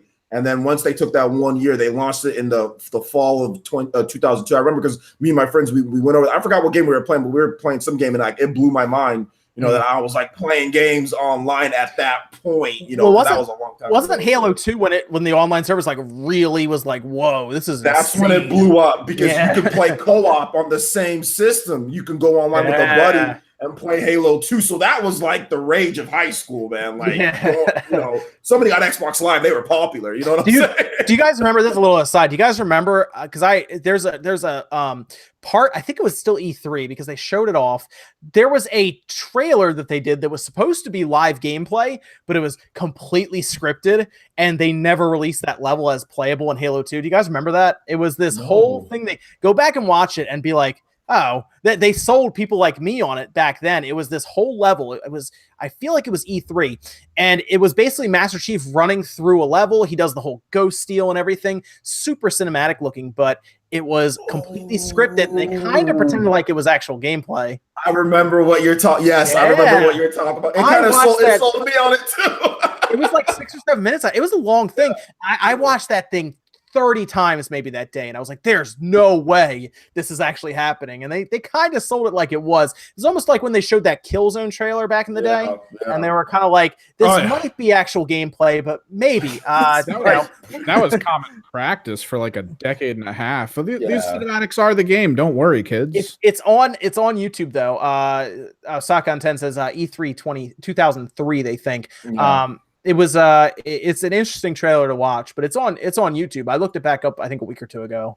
And if you look at it back then, you're like, this was on the original Xbox. It technically wasn't. I think they're probably running it on a PC, but it's pretty funny. They were kind of selling people on it, but the game still sold anyway. The online is what was massive. Okay, we also have to get into the 3DS controversy. I saw this pop up everywhere. I know everyone did because there is, and see, this is another thing Max would be perfect for because I know which side he's on. There are people who want the 3DS to go away, and there are people that want it to stick around.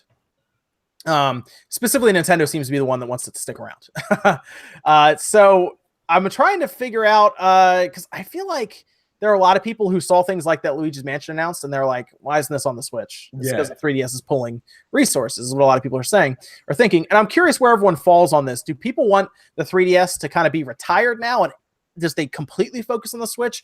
Or do people still think that there is a life for the 3DS alongside the Switch? Because Nintendo seems to think with their investors briefing and Q&A they did that they can support this system into 2019 and maybe even past that. Well, I mean, they already are supporting the system into 2019 because they've already announced one game for it in 2019. So Bowser's Inside Story. Yeah, I mean, there's a difference between, like full support and supporting. Like, and think of how long. What did the PS2? It didn't have like a 10-year lifespan, or it was. I think the last game was FIFA 2014. Yeah, like what? Yeah, dude, go look it up. The PS. I remember we were Evan, do you remember this? We were at the store and NBA 2K12 came in on the PS2 and I was like, what is this? That was off contracts though, from what we figured out, because you had like signed contracts. They were forced to make games for the PS2 up until a certain point. Go look it up though. In Europe, they released FIFA 2014 on the PS2. Makes sense. So I mean, you can still like if there's like 2 or 3 maybe first party games on the system, and then everything else are just smaller games, JRPGs, stuff like that, then that's one thing. But if you're putting like killer titles on there or things that would make more sense on the Switch, then I think it becomes problematic. I don't think it depends on what they mean by support. Do you mean like 10 new games in the year or something? Because if you do, you're crazy. Okay, so the last game released on the PS2 was Pro Evolution Soccer 2014. I think from what they're saying here, it launched a little before the PS4 released. That's crazy, man. Oh my god, it makes sense. I mean, I'm looking at it this way. I see what people say, but a lot of people, first, they don't understand business, and then they don't understand game development. Nintendo has every single major developer on Switch. You can't name a developer that they have that's not on Switch. Grezzo, the developer who's even making Luigi's Mansion, that's probably a side. Grezzo has 60-something people that work for them. I bet you about 5 of them are porting this crappy thing to Switch. That's why it's Luigi's Mansion 3DS, because it doesn't look that great, guys. Okay, so obviously Nintendo's not spending much resources on this thing here. So if you want it on Switch, they would have had to spend a lot more. What is Next Level working on? They're probably working on a new Luigi's Mansion for the Switch. What is Intelligent Systems working on? Fire Emblem. What is all Nintendo EAD's development teams working on? They're all working on Switch games. So they literally have all their budget, majority of it, on the Switch. And like I said, as a CEO, if a CEO said, we're going to drop this thing, that would be a bad CEO because they're selling it for weight. That would be a horrible CEO. Yeah, the shareholders would shut him because you're literally selling this ancient tech piece of for $150 is what the most popular model is. Can I stop you for 1 second? I just wanted to Laser Discman with $5 super chat. We'll answer any of the super chat questions. I don't think there've been a ton. We'll answer some of them at 10:40 or so. We'll do that 10:45. Okay, before we finish up, go on, OJ. Oh, no problem. That's pretty much what I'm done saying. Like, it doesn't make sense. Like, you drop the 3DS, it's not like there's going to be a bunch more games on the Switch. All it's going to do is it's going to free up some more people to work on Switch games like Grezzo. Okay, well, more people are going to just be able to work on the game that they were working on. It's not. People think it's going to all of a sudden resort to more games on Switch, but that's not going to be the case. Nintendo is pulling small developers with super small teams and razor-thin budgets to make a few different games to sell their new Nintendo 2DS XL for $150. Makes sense. To me, it would be just a silly move because Nintendo already has all of their main developers on the Switch. So that's one thing people don't say. When they say, I want the 3DS dead, I'm like, okay, well, what developers that you know of from Nintendo aren't working on Switch? And then nobody has any answers. Like, oh, well, they don't know because there isn't any. So fuck, and you could get I didn't realize how cheap the 2DS was. You can get the 2DS with Mario Kart 7 for $80 new. Isn't that crazy? Jesus Christ. It's very cheap. So if somebody has to go at Christmas shopping and they have 3 kids and they all want Pokemon, then you go, I guess I'm getting 3 2DSs and they're going to come with the game, and then I'll buy 3 copies of Pokemon and I'll skate through Christmas time without spending more than $350. That's crazy. Yeah, isn't that crazy? Yeah, so it's much more manageable for that 2DS. So I understand why they want to keep it around. I'm more curious if they could keep it around without having to make really any games for it. Do you think they could just keep it out, continue selling the hardware that I know they make a lot of money on, by the way? That 3DS XL for what, 190, and they don't even give you a charger. that's by the way, that's the weirdest thing I've ever seen. 199, no charger. Yeah, no, they don't give you a wall charger for it. It's as weird as a company trying to sell a system without a controller, but who would do that? Yeah. The Atari VCS, by the way, people, does not come with a controller. That thing needs to burn in hell. Let that sink in for a second. Yeah, so I'm curious if they could just not release games for it and just live off of the royalties from third parties, like an Atlas that wants to localize games and stuff like that. Atlas is probably done. You think so? You think they're finished with it? Yeah, Etrian Odyssey is probably they pretty much said that's like their swan song. So Etrian Odyssey, then the Shimigami Deep Strange Journey, and I think they had the Radiant Historia or whatever that already came out. I think Persona Q will probably be the last one, Persona Q, but that might be a dual release. So although to be fair, I mean they're putting Catherine on the PS Vita. Yeah, that's true. So if they do localize that, I wonder if they'll bring it to the Vita over here or just leave it in Japan. What the hell? What's like upcoming for? So we got Captain Toad, WarioWare Gold, Shimigami Tensei. Okay, so there's just a few titles. There's really not that many games coming out to it. I will agree. Like I said, like Sean said, if there was like let's say like Fire Emblem, like okay, we're doing Fire Emblem Echoes, like Thracia, okay, then that's when I'm like, okay. Like enough, stop it. I'm like, stop it. Like if you get something good like that, I get it. But like something that hasn't been released, in the West or something like that, I get it. But not like what with the stuff that they're doing right now. Not that stuff. Definitely not that stuff.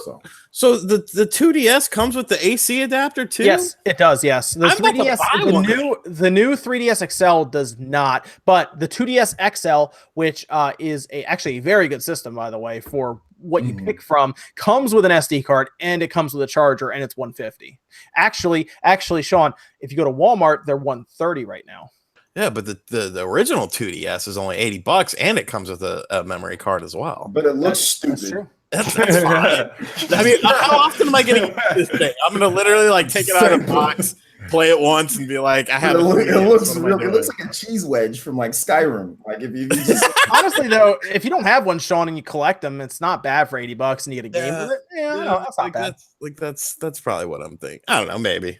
Yeah, I mean, you're just impulse buying everything now. It's a write-off, man. I gotta get these write-offs. I gotta get these write-ups off. I feel like they're gonna audit you. No, hey, come on! I got my green folder. It's green, dude. I can't deny the green folder. Look at this. I am not playing around. We got receipts in here of everything I buy. Look, I even put my ticket from when we went to the museum in here. It says the price on it, $30, work expense. They're usually actually, since this is your first, year of operation, they're usually pretty good with the first time. I mean, it doesn't get intense with the audits until like later down the line, like when they, once you mature. I'm going to be prepared, though. Yeah, but then the dominoes start following, man. They start going back years. Yeah, that's true. Once you get established, like the really small businesses, they're pretty cool. I mean, I've dealt with it before. But yeah, that's true. Like once you get bigger and bigger, which, you guys all will, like they're going to they'll start looking back after a while once they start seeing what you're pulling in. Man. Sean just about write everything off, man. You can start writing off food soon, too. I was trying to get him to buy that chain chomp. That would be awesome in your background, man. Damn it. I still think about it from time to time. Plus, it'll give me an excuse to go eat the pizza at that place. That place was delish. That place was fucking amazing. Are you like 10? You're like 10 minutes from there, man. 10 minutes? Yeah, that's not bad. See, Concord Mall's not bad where you are. Christiana Mall's pretty good. I don't think they have a pizza place like that though. No. Yeah, it's good they have a lot of good Chinese food there though. I'll say that. So okay, the 3DS. What else you guys want to say anything about the Atari VCS? Well, what else needs to be said? I'm just looking at all you guys' videos, and when you guys make those videos, I just sit back when we grab the popcorn. Let me just chill and watch these videos from people about Atari. Sean, did you get your haircut? No. Okay, you're hiding it now. I was wondering if you ripped the chunk. I was wondering if you ripped the chunk out while you're talking about the Atari. No, that thing is such a shit. Actually, let me ask, Smooth, have you seen anything about the Atari VCS? The thing that looks like a Netgear router. Yeah. It does. It probably uses the same power supply. Dude, I see it. It's like I wanted to take it serious, but I kind of just like let it go. So I mean, you guys had got to play it, like, or No, but there's nothing to play. That's the thing. You pre-order it next month, and they've announced nothing for the thing. Literally nothing. Atari games, man. Atari. Oh yeah, you can play Atari 2600 games. There's a collection on Steam right now. What is it called? Atari Classics. Yeah, it's like $10. You said, right? It's $10 for the 100 games of old school Atari 2600 and some arcade games, and that's what they've announced for the Atari VCS so far. Is a core of a Steam collection. Sean, it's coming with the system though. You don't have to buy it. Yeah, unlike the controllers. Oh god. Oh man, it doesn't come with it. And the controllers I think are done by PowerA. PowerA is hit or miss. But people like Atari and Sega like kind of like pretty much ruined their chances of like putting out consoles since like all their IPs are gone. Like they're like all like. Yeah, I mean honestly, out of the two, if someone had told me Atari's going to attempt to get back in the console market for Sega, I would have thought you're crazy.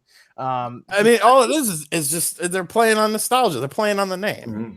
But like Sega itself could have been like Persona 6. That's only on the next Sega system. So there you go. At least that gives them a fighting chance. The Atari's like, yo, you can play Centipede on this thing. And I go, do that on my cell phone. So what else?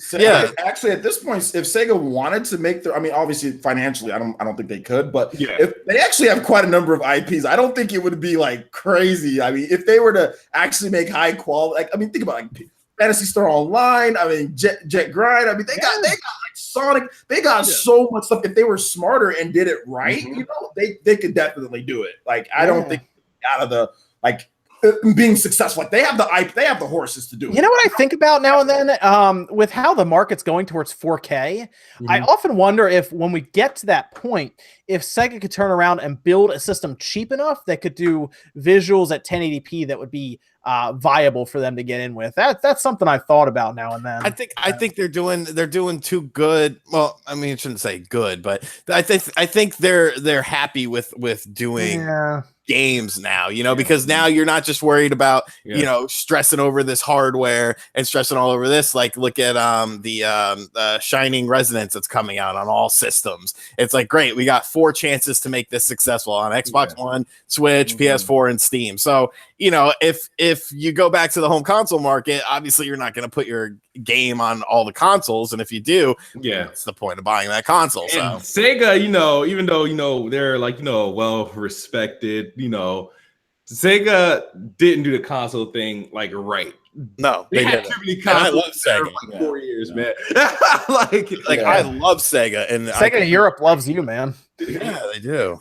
I mean, but you're right. I mean, being a console manufacturer sucks. Let's just flat out like it's not a great thing to be a console man. Yeah, it's expensive. It's not that great. I mean, when we look at that's why there's not a lot of them out there. You know what I'm saying? Like if it was so great, then there'd be more of them. But it's not great being a console manufacturer. It's something that they do because obviously it can be very profitable. But I mean, there's way more software developers out there because that's the easier thing to do. You know? Yeah, I guess that's true. They kind of have to weigh it too. If their games are selling really well and they kind of turn around and they realize, oh, Microsoft, Sony, Nintendo, they're taking 30% from our digital sales. You know, they have to kind of weigh that. Like, I wonder if Rockstar ever thinks about that. Like when they look at their almost 100 million Grand Theft Auto sales, I wonder if they go, man, they took 30% of that. I wonder if that ever bothers them at night.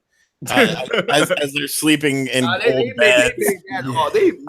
They made that back up, especially with GTA 5. All them the shark cards and stuff. They be selling microtrans. They just make it all back and more with like was it? They're GTA like the only game other than cell phone games that's getting away with like microtransactions. Yep. We're gonna see what happens when Red Dead comes out. I think that's going to ruin Red Dead itself. Right? They've got to do it with if they're making that much off the online. Like $1 billion was like $1 billion, but they got to do it with Red Dead. Yeah, but I've thought about that a bit. I wonder if because I think the Red Dead Redemption fan base is a little different from the Grand Theft Auto fan base. I wonder if they would be the type to make kind of a big fuss about those type of shark cards and stuff. Because if you go in and you look at how much those cars are, or getting a yacht in something like Grand Theft Auto, it's like $80 or something like that. Here's the thing, though. Just as long, I think it wouldn't be a problem. Just as long for that fan base, just as long as you have a sufficient way of playing the game and being able to earn it yourself, and it's not like super jilted, you know, in one way, like you have to buy these microtransactions to be competitive. I don't think it's going to be a problem because they love the Rockstar that much. As long as you can get it, just as long as you can get it like in a sufficient way. I don't think it's going to be a problem, man, because we see double standards all over the place when it comes to the video game industry.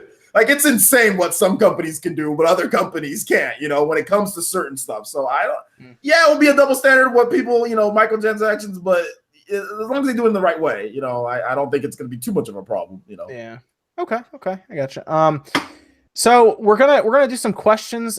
First, I want to make sure everybody knows who's on the panel with us. We do have some questions in Super Chat we'll go through. Evan says we have some in Discord from the live Discord that was going on for the Patreon backers, and then we have you said some in Streamlabs too, right, Evan? Yep. So we have a couple questions from the viewers for the panel. I just want you guys to know we have KidSmoove here with us. He's he does a lot of Xbox coverage on his channel, so make sure you check him out.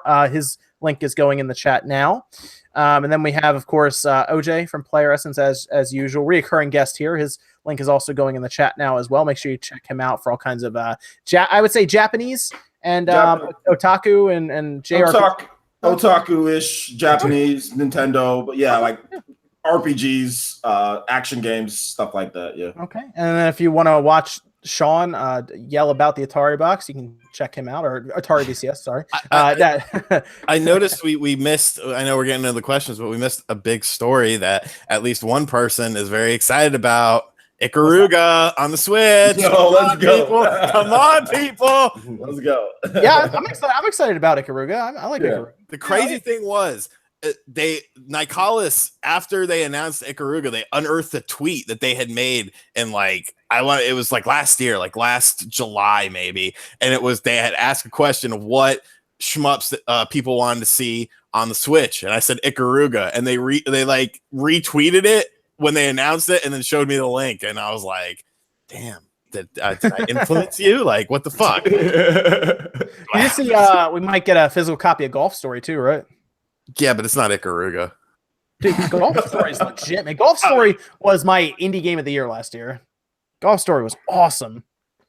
I'm gonna buy a physical copy of that. I really like that game. I probably will too, honestly. Yeah. But yeah, I was stoked for Ikaruga. Like, that was what I remember the first time I played that on Dreamcast. I was like, this is fucking insane. Like, that's what pretty much started my love of shmup games. You know, if I buy that game, that's be the third time I've bought it.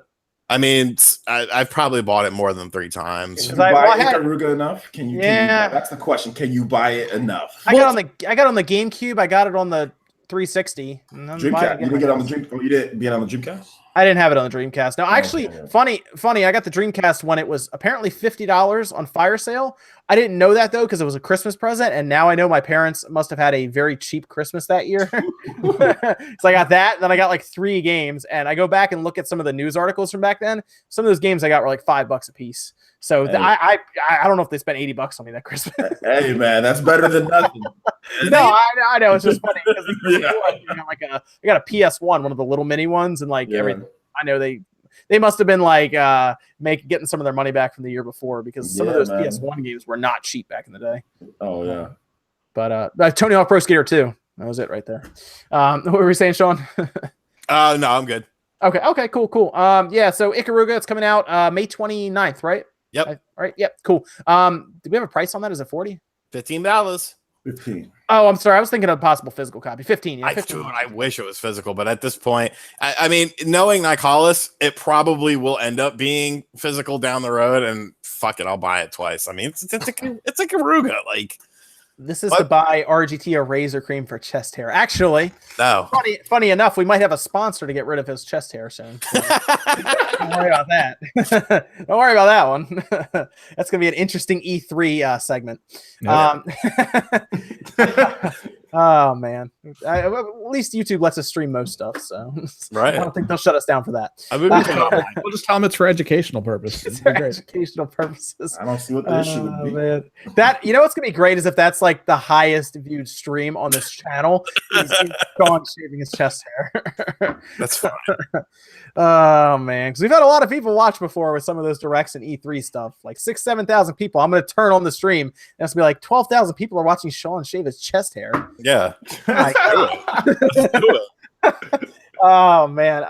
So let's go through some of the questions. We've had some super chats, and Evan said we also have some questions on Discord and stuff. So Discord, Streamlabs. You want to pull one of those up, Evan? I'm going to go through the super chat now if you want to grab some of those questions and take a look. Answer them before finishing up here. We got Brooks Edward on the Streamlabs, which, donations are a little better than the super chat just because they don't get screwed over by the percentage. Why won't Nintendo do Super Mario RPG 2? Because they did Paper Mario. Yeah. I don't know. That's kind of Paper Mario, man. That's Mario and Luigi too, as well, is probably at this point. Mario and Luigi's more of a representation of Paper Mario, even though it's not. Or sorry, of Super Mario RPG. Also, that's Square Enix too. They'd also have to get that collaboration because they both jointly own that thing, that name. Isn't that weird? Yeah. Yeah. So. I'm trying to think of how. Here's the other thing. I'm trying to wonder how many people would actually remember that title because we've kind of cycled through gamer generations a couple times since then. So, like a 10-year-old now would have no idea what that title is. Yeah, most likely. I mean, if we're talking about the Super Nintendo one, right? Like a sequel to that. I mean, if Nintendo, because you got to remember, it was Nintendo and SquareSoft. If Nintendo and Square Enix came out and were like Super Mario RPG 2, like that, I mean, come on, that would be insane. Like, it'd be hype. I would love it. Yeah, it would be super hype. Yeah, I'd be on that. Yeah, absolutely. I would like to see it, but I think they're going to stick with probably as bad as it probably sounds right now because I think they've done some damage to that franchise. They'll probably stick with Paper Mario. Yeah. I was playing the 1,000-Year Door again on the GameCube with the HDMI adapter from Castlemania Games. By the way, everyone should check them out. Good store and everything. In the GameCube, 1,000-Year Door. Oh, yep. Man.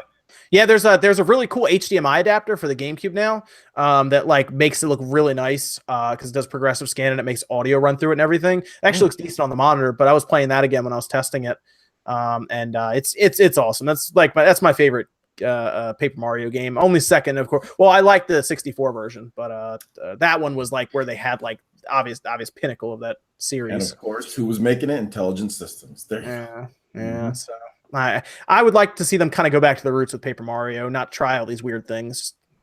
Get back to like people were avoiding battles in the most recent one. It's like what? That's like part of the game.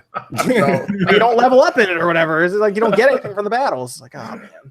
I think you actually use items in the battles, right? And then it like leaves you depleted for boss battles. Yeah, you use it's so weird because it's already like, but Intelligent Systems is like they're told what to do with that game. I know. It's not like they have their creative freedom like Miyamoto. They want it to be separate. And they explained why it is because like, oh well, we have the Mario and Luigi or whatever, so we're gonna do this one this way. So yeah, but the name Paper Mario is known by people who are 30 years old now. I don't agree with it. I'm just telling you what they said, which I hate it. I mean, they don't get any of my money. I don't care if it is an okay game. Like Color Splash is okay, reviewed okay. I ain't buying it. No. Not me. Evan, what's another one from Discord and/or Streamlabs? Yeah, we got Discord at this point, and this one might be a little rough. I guess try to figure out as much as you can for it. What is your favorite game for each of these age ratings? E, T, and M. Yeah. Interesting. I was thinking about it. And I was like, oh, does KA count as well? Because I have some older. What about E10? Yeah. Do you want to expand it beyond that? Like, because what is it? CE, early childhood? What about that one? Mario's missing. I got some game of the years there. Mario's missing. Don't say that, man. That ruined a weekend when I was like 8 years old. Do I rent Mega Man X or do I rent Mario is Missing? I guess I'll go with Mario is Missing experience. Where's Mario Paint? I'm gonna pick Mario Paint. Like that one was hype back in the day, man. Yeah, I remember you can make music and stuff in it from what I remember. I was trash at it, but I still tried. So what do we have? E, T, and M. Oh man. I mean, he says E10 plus, but I'm hard pressed to remember any games that have that really symbolized on it at all. Was it Odyssey? Wasn't Odyssey E10? Odyssey, I think, was E10, right? I think Smash Brothers is that E10 Smash? Well, I think Smash is teen now, right? Yeah, Smash No, Smash Brothers for Wii U is E10. I think it's before that, Melee is teen. I know that. I don't know if the Wii one is though. I know Melee is teen though. Yes, E10. This is my favorite E10 game right here. Smash Brothers. Let's go. I don't. Oh man, I mean, if I'm just picking best ever, I mean, if I can go back to like the Super Nintendo and stuff, I'd say Link to the Past. But if it has to be more current, an E-rated game that's more current, that's tough. The problem with more current with me is I found out that Steam doesn't really show easily the ratings for a lot of these things. I noticed that. They give you an age gate if you go to like a certain one, but they don't really tell you otherwise. Like if it's not mature, they don't really care. That's hard for me. I don't ever look at games like what rating it is. So I just kind of just play a game. I mean, if it's M, it's M. It's E. I don't even care. I mean, I'm old enough now, and it doesn't matter. You know what I'm saying? Like it don't matter what. Mom can't tell me shit now. Exactly. So it's like if I'm gonna go mature, I'll go Halo 3. I'll stick with that because I know I spent thousands of hours in that game. I'll say Metal Gear Solid 3. Oh, that was three. I'm saying 3. See, now I'm regretting my decision. That's the problem. I mean, you can interchange it. No, that's fine. That's fine. I'll stick with Halo though. I like Halo. I don't know mature rating. I mean, I can't even. My mind ain't straight right now. I can't.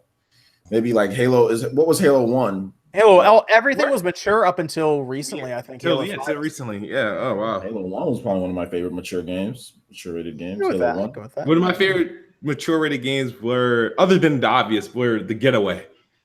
Oh, interesting. I remember that game on the PS2, I think. Yeah, I would love to see a new Getaway. Yeah, for the record. They were making one, but then it got canceled. For like PS3. What do you got? Witcher 3 on mature rated, Evan? I'd probably go more with 2 because it was more cinematographic. Interesting. A lot of people like 3 over 2. Okay, you're more 2. 3's fantastic for the open world, but when they describe 2, they describe like when you walk into this area, the lights specifically coming through the trees at a specific angle to create the best scene possible in that moment, and you don't get that in an open world game as much. I think you're gonna like Cyberpunk more though. I probably will. Yeah. It sounds fantastic. Wild card franchise for Nintendo at E3.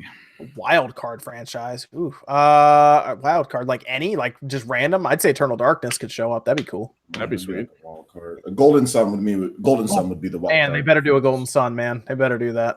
Wild card for me. They're not going to, but that'd be cool if they did, because they know I want that, so they're not gonna do that.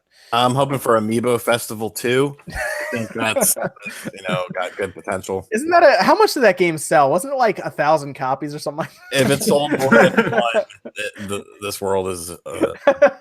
That's the one they were trying to get rid of at Walmart for a while. Remember they had the yellow sticker and they just kept dropping. I think at one point it was like $10. It was like a full Wii U game with like an oversized amiibo and everything. They did the same thing with Chibi Robo. That was like I saw that for like $3 at Best Buy. But that at least was a fun game. Chibi Robo Ziplash? Yes.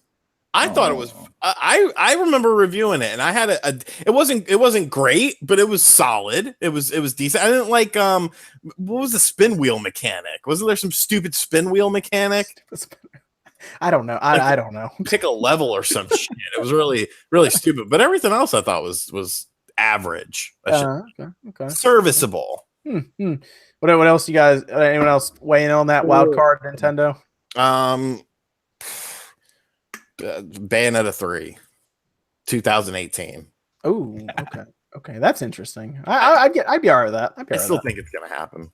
Bayonetta 3 this year? I think so. Because there was really no reason to release the 1 and 2 collection in February if you're not going to do 3 this year. In my opinion. What if it was like a February release for 2019? I would allow January. I could live with that. Anything beyond. I think they just did it because didn't Bayonetta 2? How old is Bayonetta 2? Like essentially, because it came out. It was like one of the last games that come out. It's going to be 4. It's going to be 4 years old this year. This September will be 4. I think it was just a quick just to make up jump on that Switch hype while it's still hot, and throw one of the hottest games that you have for the Wii U out on it and pick up the sales. That's what I did. I don't think it had anything to do with Bayonetta 3 though. I think that game's too far along. Well, yeah, I do think the announcement for Bayonetta 3 helped sell more of those though, because people are like, "Well, I got to go get it now." There's a lot of people buying the Switch right now who definitely did not buy the Wii U. Yeah. Yeah. I'll say that. I'm one of them. There you go. Sean, you said Bayonetta 3 2018. SpawnCast, do you have any picks or anything at all for Switch? Yeah, just any wild card. They asked. Ooh, wild card. I mean, it can even be a third party game technically. We were just talking about Prey. A new Pikmin. Ooh, that'd be we're supposed to supposedly Pikmin 4 is. Yeah, there's a lot of talking about Pikmin 4 because Miyamoto loves Pikmin, obviously. Miyamoto said it was done. He said it.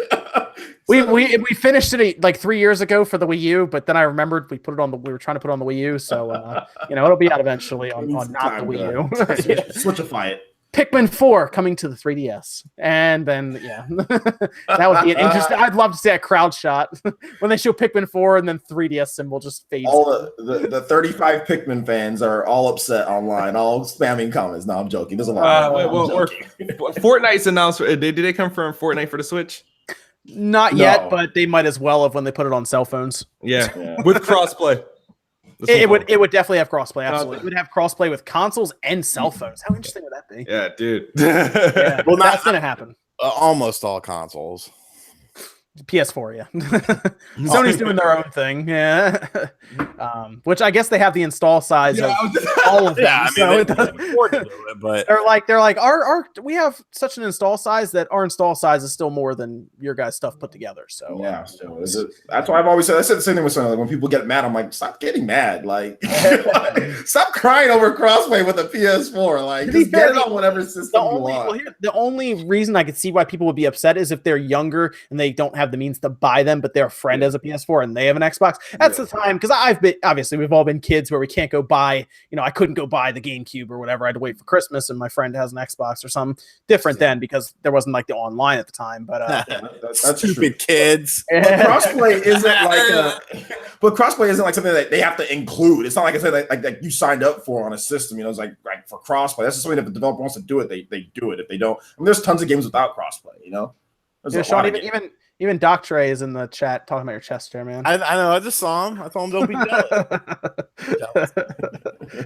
jealous. Evan, anything else in the? I guess the age-old question we have to keep answering: Pokemon, is it going to be the Kanto reboot or Gen 8? And what about the new battle system? According to this leak, it's going to be apparently a new take on Red and Blue, which would make me happy because I haven't played Pokemon since Gold and Silver, so I'd be there for that.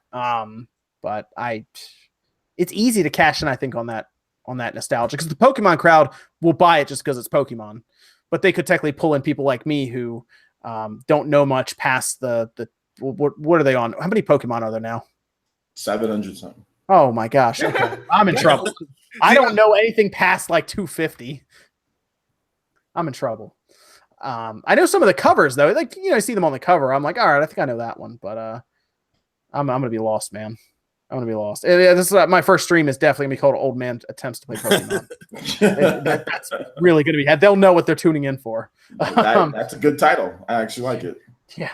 Pokemon. Yeah. Battle system. I mean, if they, I don't know, man. Pokemon. That's gonna sound really bad, but the Pokemon company isn't lazy, but they're complacent, I think, with their stuff because they know it just sells. So why try to upset the fan base? So I don't know if it'll change. I'd be surprised if they change the battle system. I think it'll be very similar to what they've been releasing, but better visuals. Obviously, a 3DS isn't pushing it anymore. They turned 3D off on the new Pokemon, right? I think for some parts it's just. I think that's what Austin John was saying. He's like, they just turned 3D off. I'm like, that's the part of the system. it chugged when it ran. Like when you put 3D on. It chugged, and there was just areas where it would just turn off completely. Like if you, so it wasn't a good. Like the system couldn't handle it anyway. So I mean, like when they did like horde battles or like where there's like 5 Pokemon come out, like the 3DS is just like melting in your hands. Yeah, it just explode. I mean, 3D's not a good. 3D's just not good. Period. It's just not a good. It was a misfire, but it wasn't like a costly misfire, But it's just something that's just not needed for that. It's cool, but it's just not. They still sold what 70 million. Yeah, but I don't think it was because it was 3D though. I think it was just because of the great games, you know what I'm saying? So is that all, Evan? We good with those? Last up, we thinking Metroid Prime 4 trailer this year.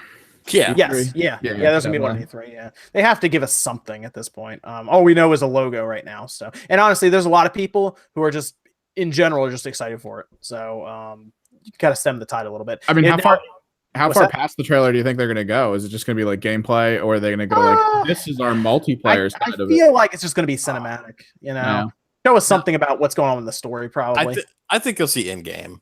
Yeah, you think Bandai got that far? Yeah, I mean, but how much of it? Like a level overview, or like a quick 1 or 2 minutes, or is it gonna be like the 3DS reveal of Metroid, where we're gonna watch like a 5-hour segment? No, it won't be that. But I think it's further along than people are expecting it to be.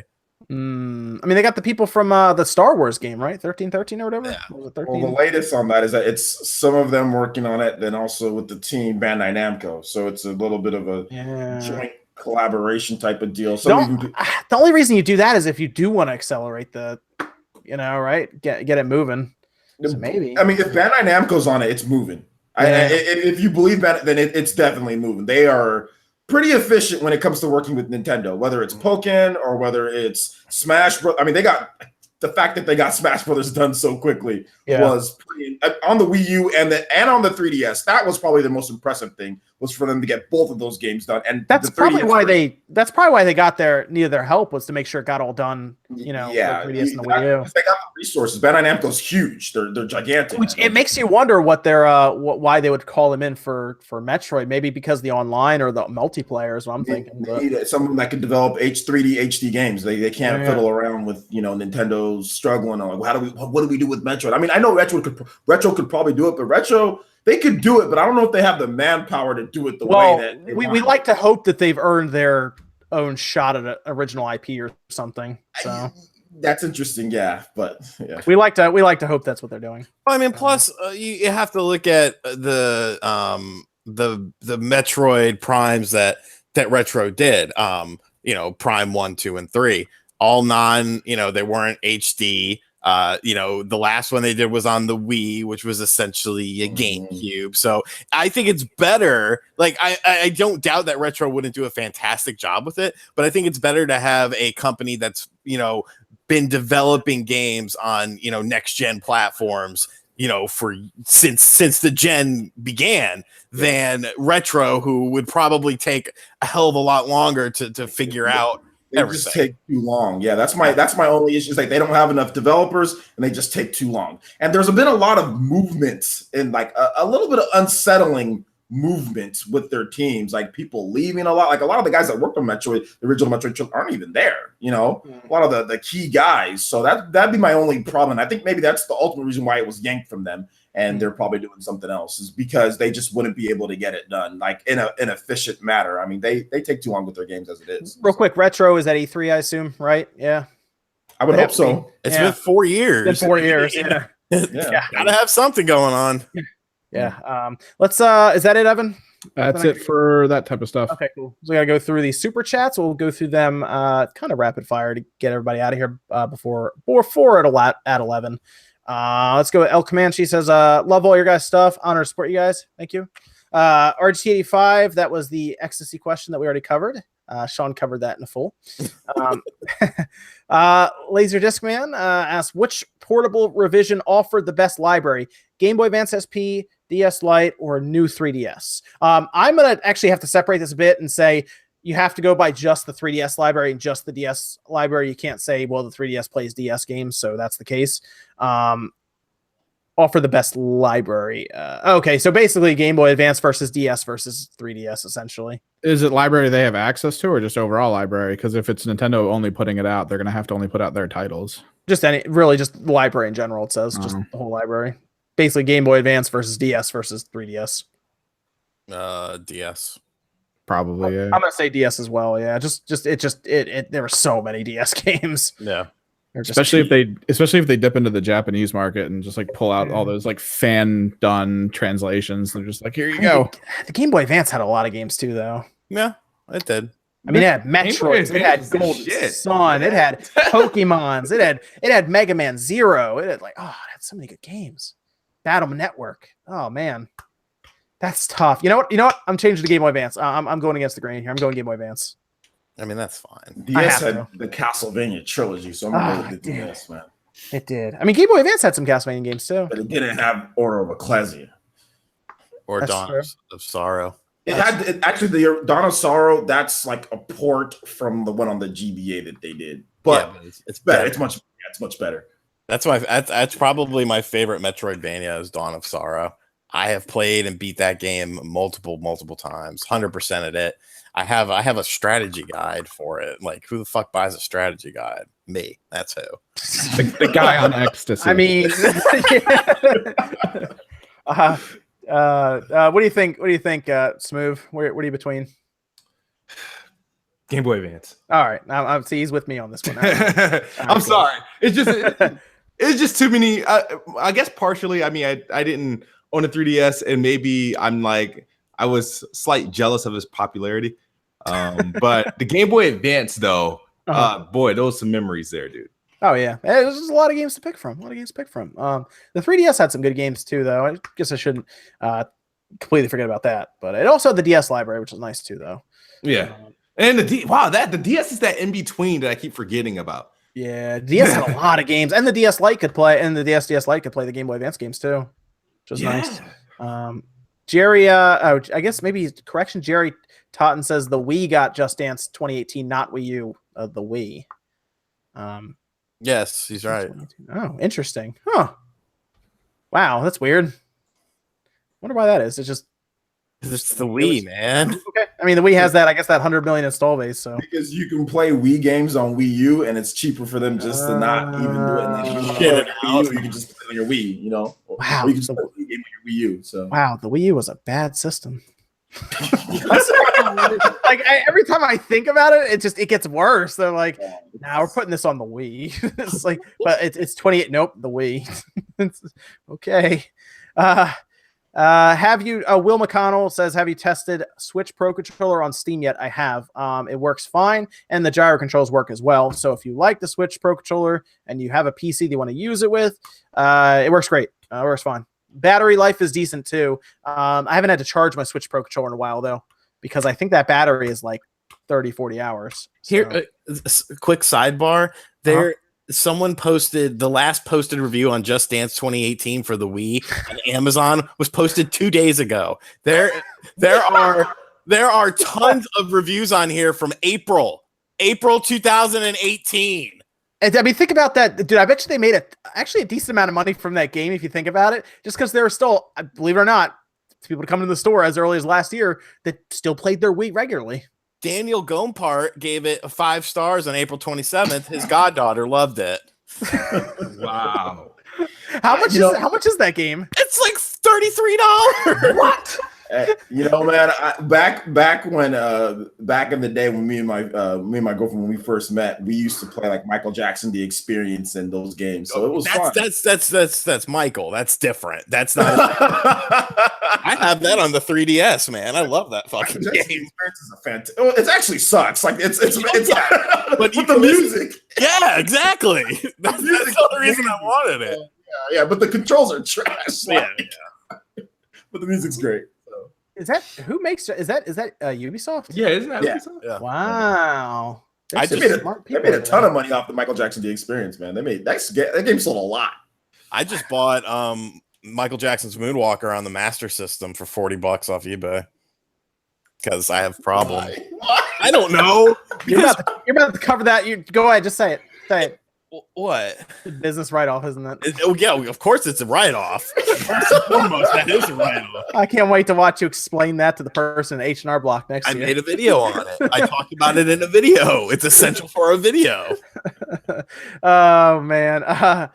Wishbone, we have a couple minutes here. Wishbone, oh, man, this is going to set Sean off. Spartan Console shared new images of controller and console itself. Your thoughts on update? Would be second Intel NVIDIA box since the OG Xbox days. I have to look at those specs again because they're a promise in the world for a box that I don't think they could deliver on at that price point.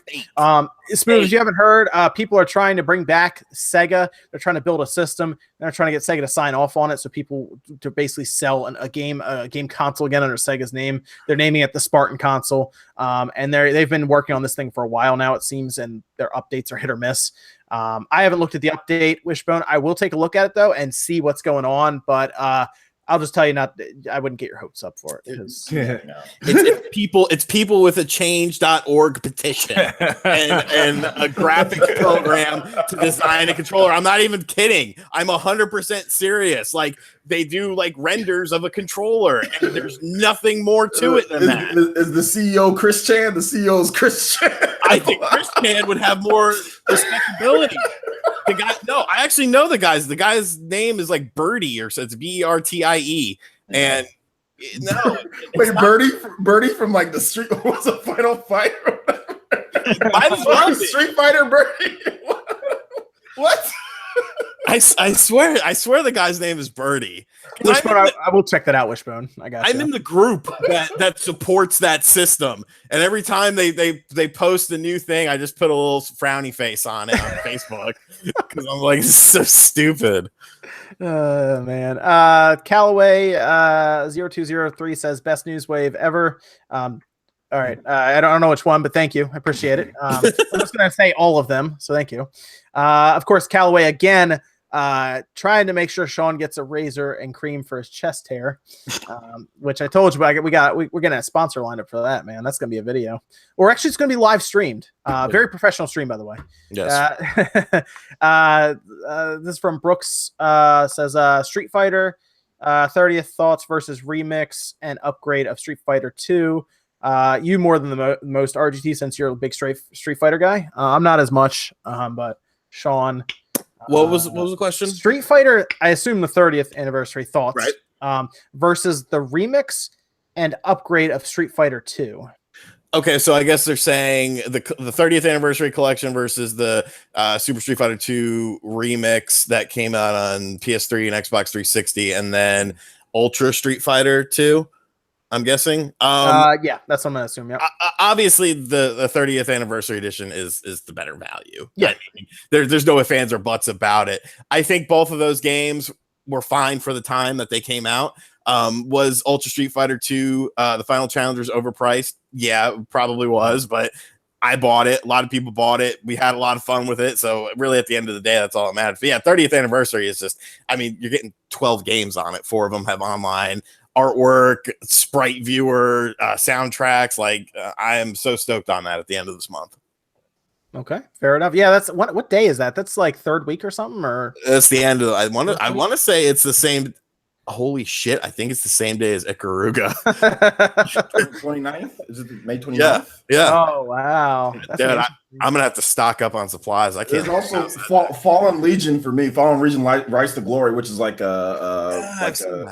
that game's looking pretty good. NIS, it's like what was it? Valkyrie? It's like Valkyrie Profile. It's like a cool. I'll check that out. That's awesome. I didn't know that. Yeah. Logan the Ninja says, what do you think of chances of Xbox or PlayStation taking the NES Classic approach and making a console? We'll have 2 more questions at this as well, guys. Then we'll finish up. Asking what are the chances of Xbox or PlayStation making a classic type system like the NES or the Super? PlayStation more likely than Xbox. I agree with that, but I think both probably won't happen.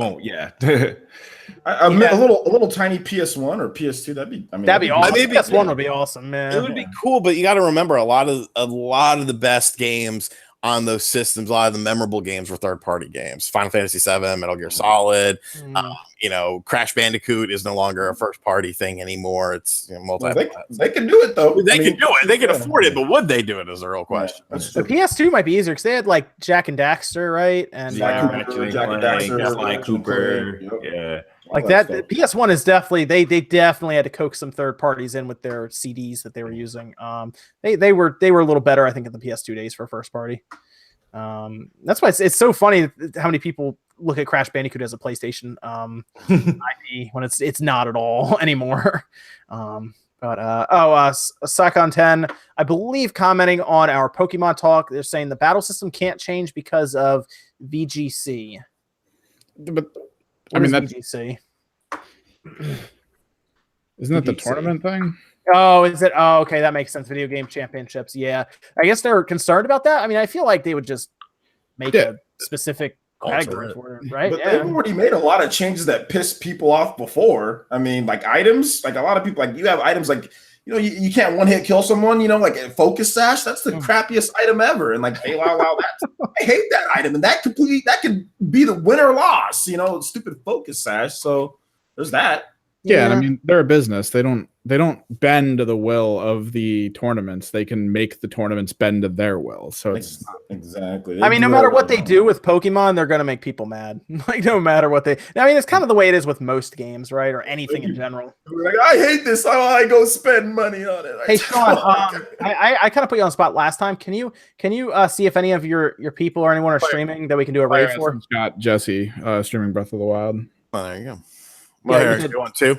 Got somebody else though. That's cool. Let me see if I got anyone. We still have 2 more questions, but then we'll finish up and we'll send some people someone's way. Okay. To do all that. Okay, here we go.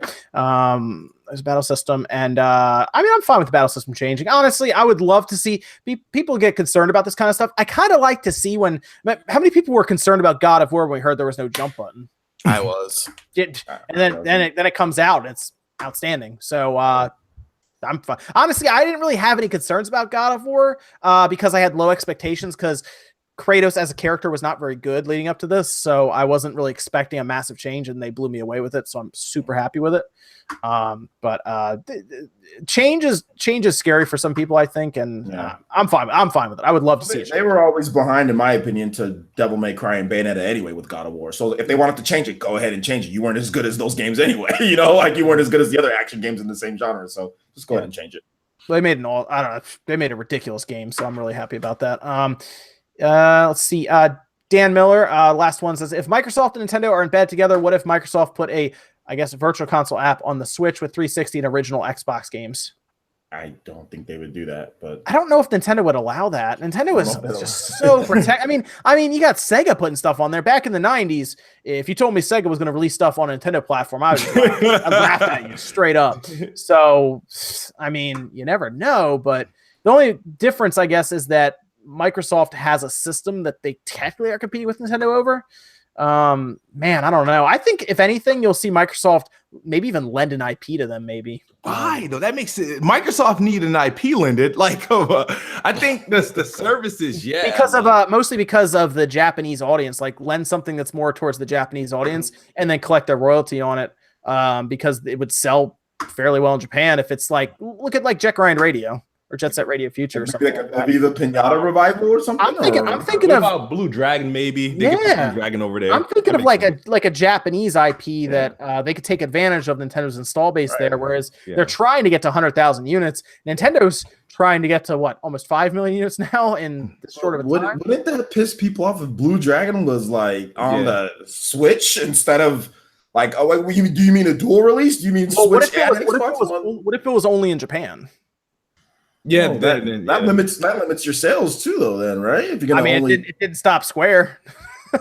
I still don't have my Secret of Mana collection. That's true. That's true. That's just a smaller scale, like a blue dragon. That would piss people off. Like that would just. I can tell you right now, people would flip out. Like if there was Blue Dragon only on Switch in Japan, like that, I would be mad.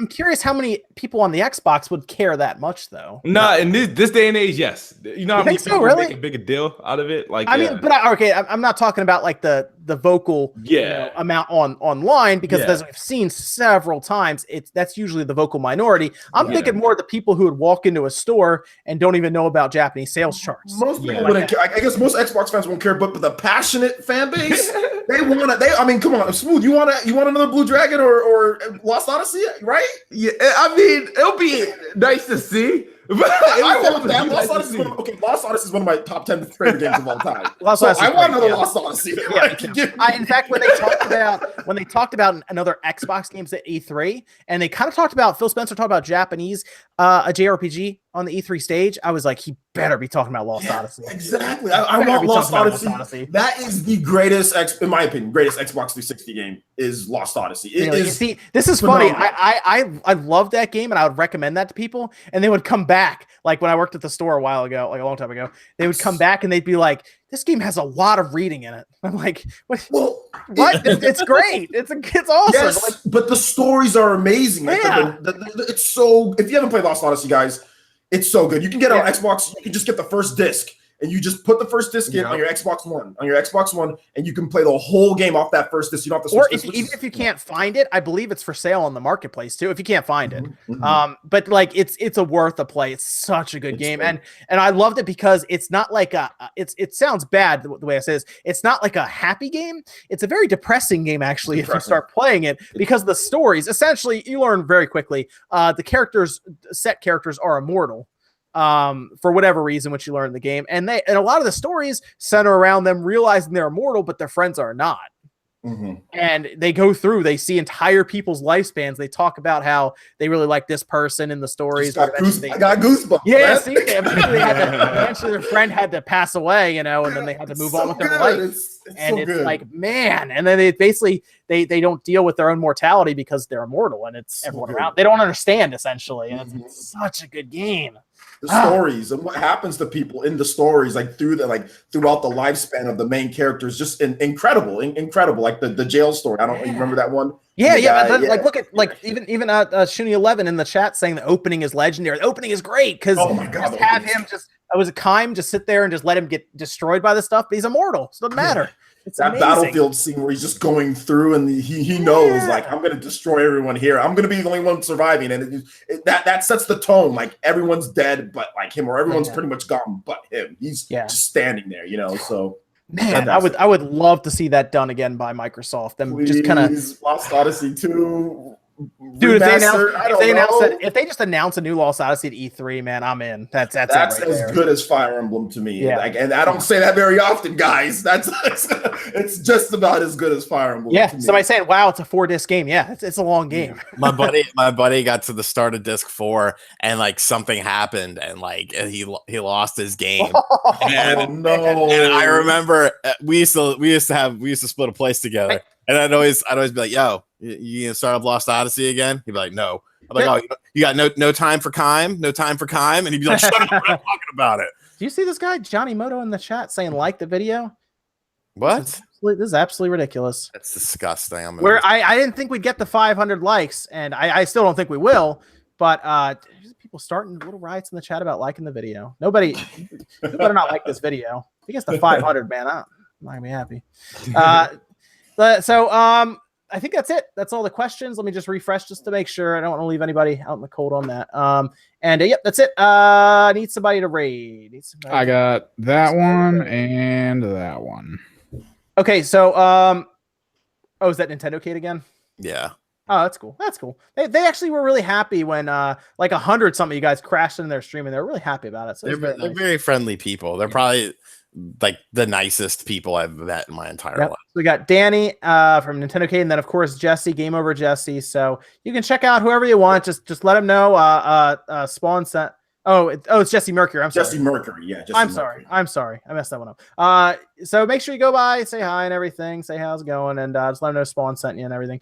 And that's it for tonight, guys. Let me go back around here so everyone can shout out their channel. Make sure you check out everybody in the panel too, though. I don't know if anyone has any sub goals that they're working towards, but they can tell you when we go around, so you can help them get there. You gotta get them sub gains. We had a lot of fun here on the 575. What did I just tell people? This isn't reverse psychology, people. I'm serious. So make sure you check everyone out. Great people here. Let me go around here. Smoove, our guest. Where can they find you, man? You can find me at youtube.com/KidSmoove. I've been working on 10,000 subscribers for a while. I made it to 7, then YouTube did purge and had to work back to 7. Yes. Yeah, they did. Just check out the content. If you want to see me stream hard games and talk about Xbox, you can go to KidSmoove and follow me on Twitter at KidSmoove. Yeah, you did a Bloodborne challenge, right? Yeah, I won. Good for you. Did they pay you the money? Yeah, they paid me. Okay. Good for you, man. You beat Bloodborne, and how many hours did you beat it? It was 30. Damn. It was under 40. It was like 30. I had like 39 hours, I think. Good stuff, man. Congrats on that. Yeah. Very nice. Very nice. So yeah, check him out. I know there was a lot of crap with that, so good job, man. Good job sticking through that. Thanks. So make sure you check him out. We just dropped his link in the chat and everything. Help him with his journey to 10,000 subs. And then we got OJ over here, PlayerEssence. Where can you find you, man? Just right here on YouTube, PlayerEssence. Just type it in, you'll find it there. Also on Twitter, at PlayerEssence. I'm working on 39,000. We're almost there. Less than 500 to get to 39,000. So yeah, so a lot of cool stuff. We just also hit 100 plus sponsors as well on YouTube. So thank you. I know some of you guys. Yeah, we just hit 100 plus. We're giving away a Switch at E3. So it's gonna be a lot of good stuff. You guys can check out the channel. If you like action games, RPGs, all that cool stuff, Nintendo news, PS4, Xbox One RPGs, me talk about Lost Odyssey because I've made like 1 million videos on it. So you can hear me talk about Lost Odyssey too. So yeah, I appreciate all the support, guys. And then Sean, RGT, where can they find you, man? You can find me here at RGT85. We are currently 3,600 roughly away from 100,000. So probably, I mean, definitely probably by the end of the month, just the way things have been going. So very excited for that. The sooner the better, because after 100,000, I honestly do not give a shit about my sub count anymore. Because like, just give me my plaque, give me my little check mark. I'll be on my way, and I'll just worry about they still haven't asked me if I want mine yet. You know, I don't even give a shit. I just want 100,000 subs. I want to be done with it. Like, because like after that, it's like, what 200,000, 1 million? Like, who cares? You know.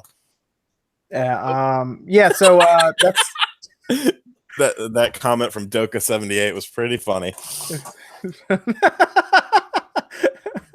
right, that's good. That's good. That's good. He has to use the frequent flyer card. Oh, and Castlemania Games is also in the chat. Castlemania sent Sean and I the GameCube HDMI adapter that I've probably plugged 30 times on this podcast.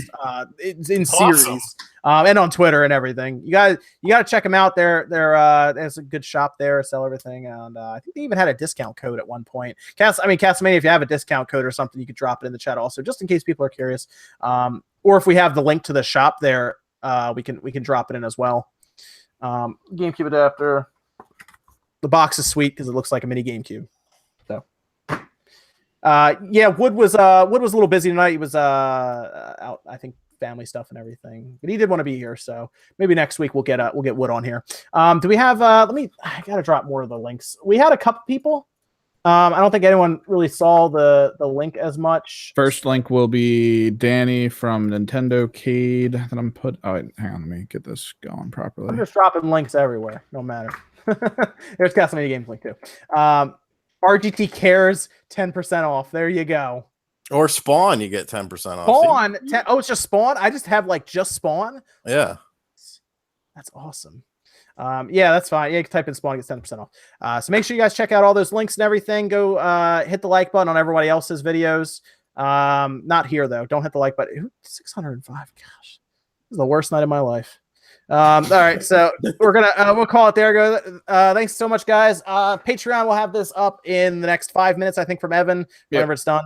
And then it'll also be up on SoundCloud, iTunes, maybe Spotify soon. I'm looking around at other podcasting things because hosting on SoundCloud's a little iffy right now. So we'll see you guys, though, of course, next Saturday night, 9 p.m. Eastern time, and we'll see you guys then.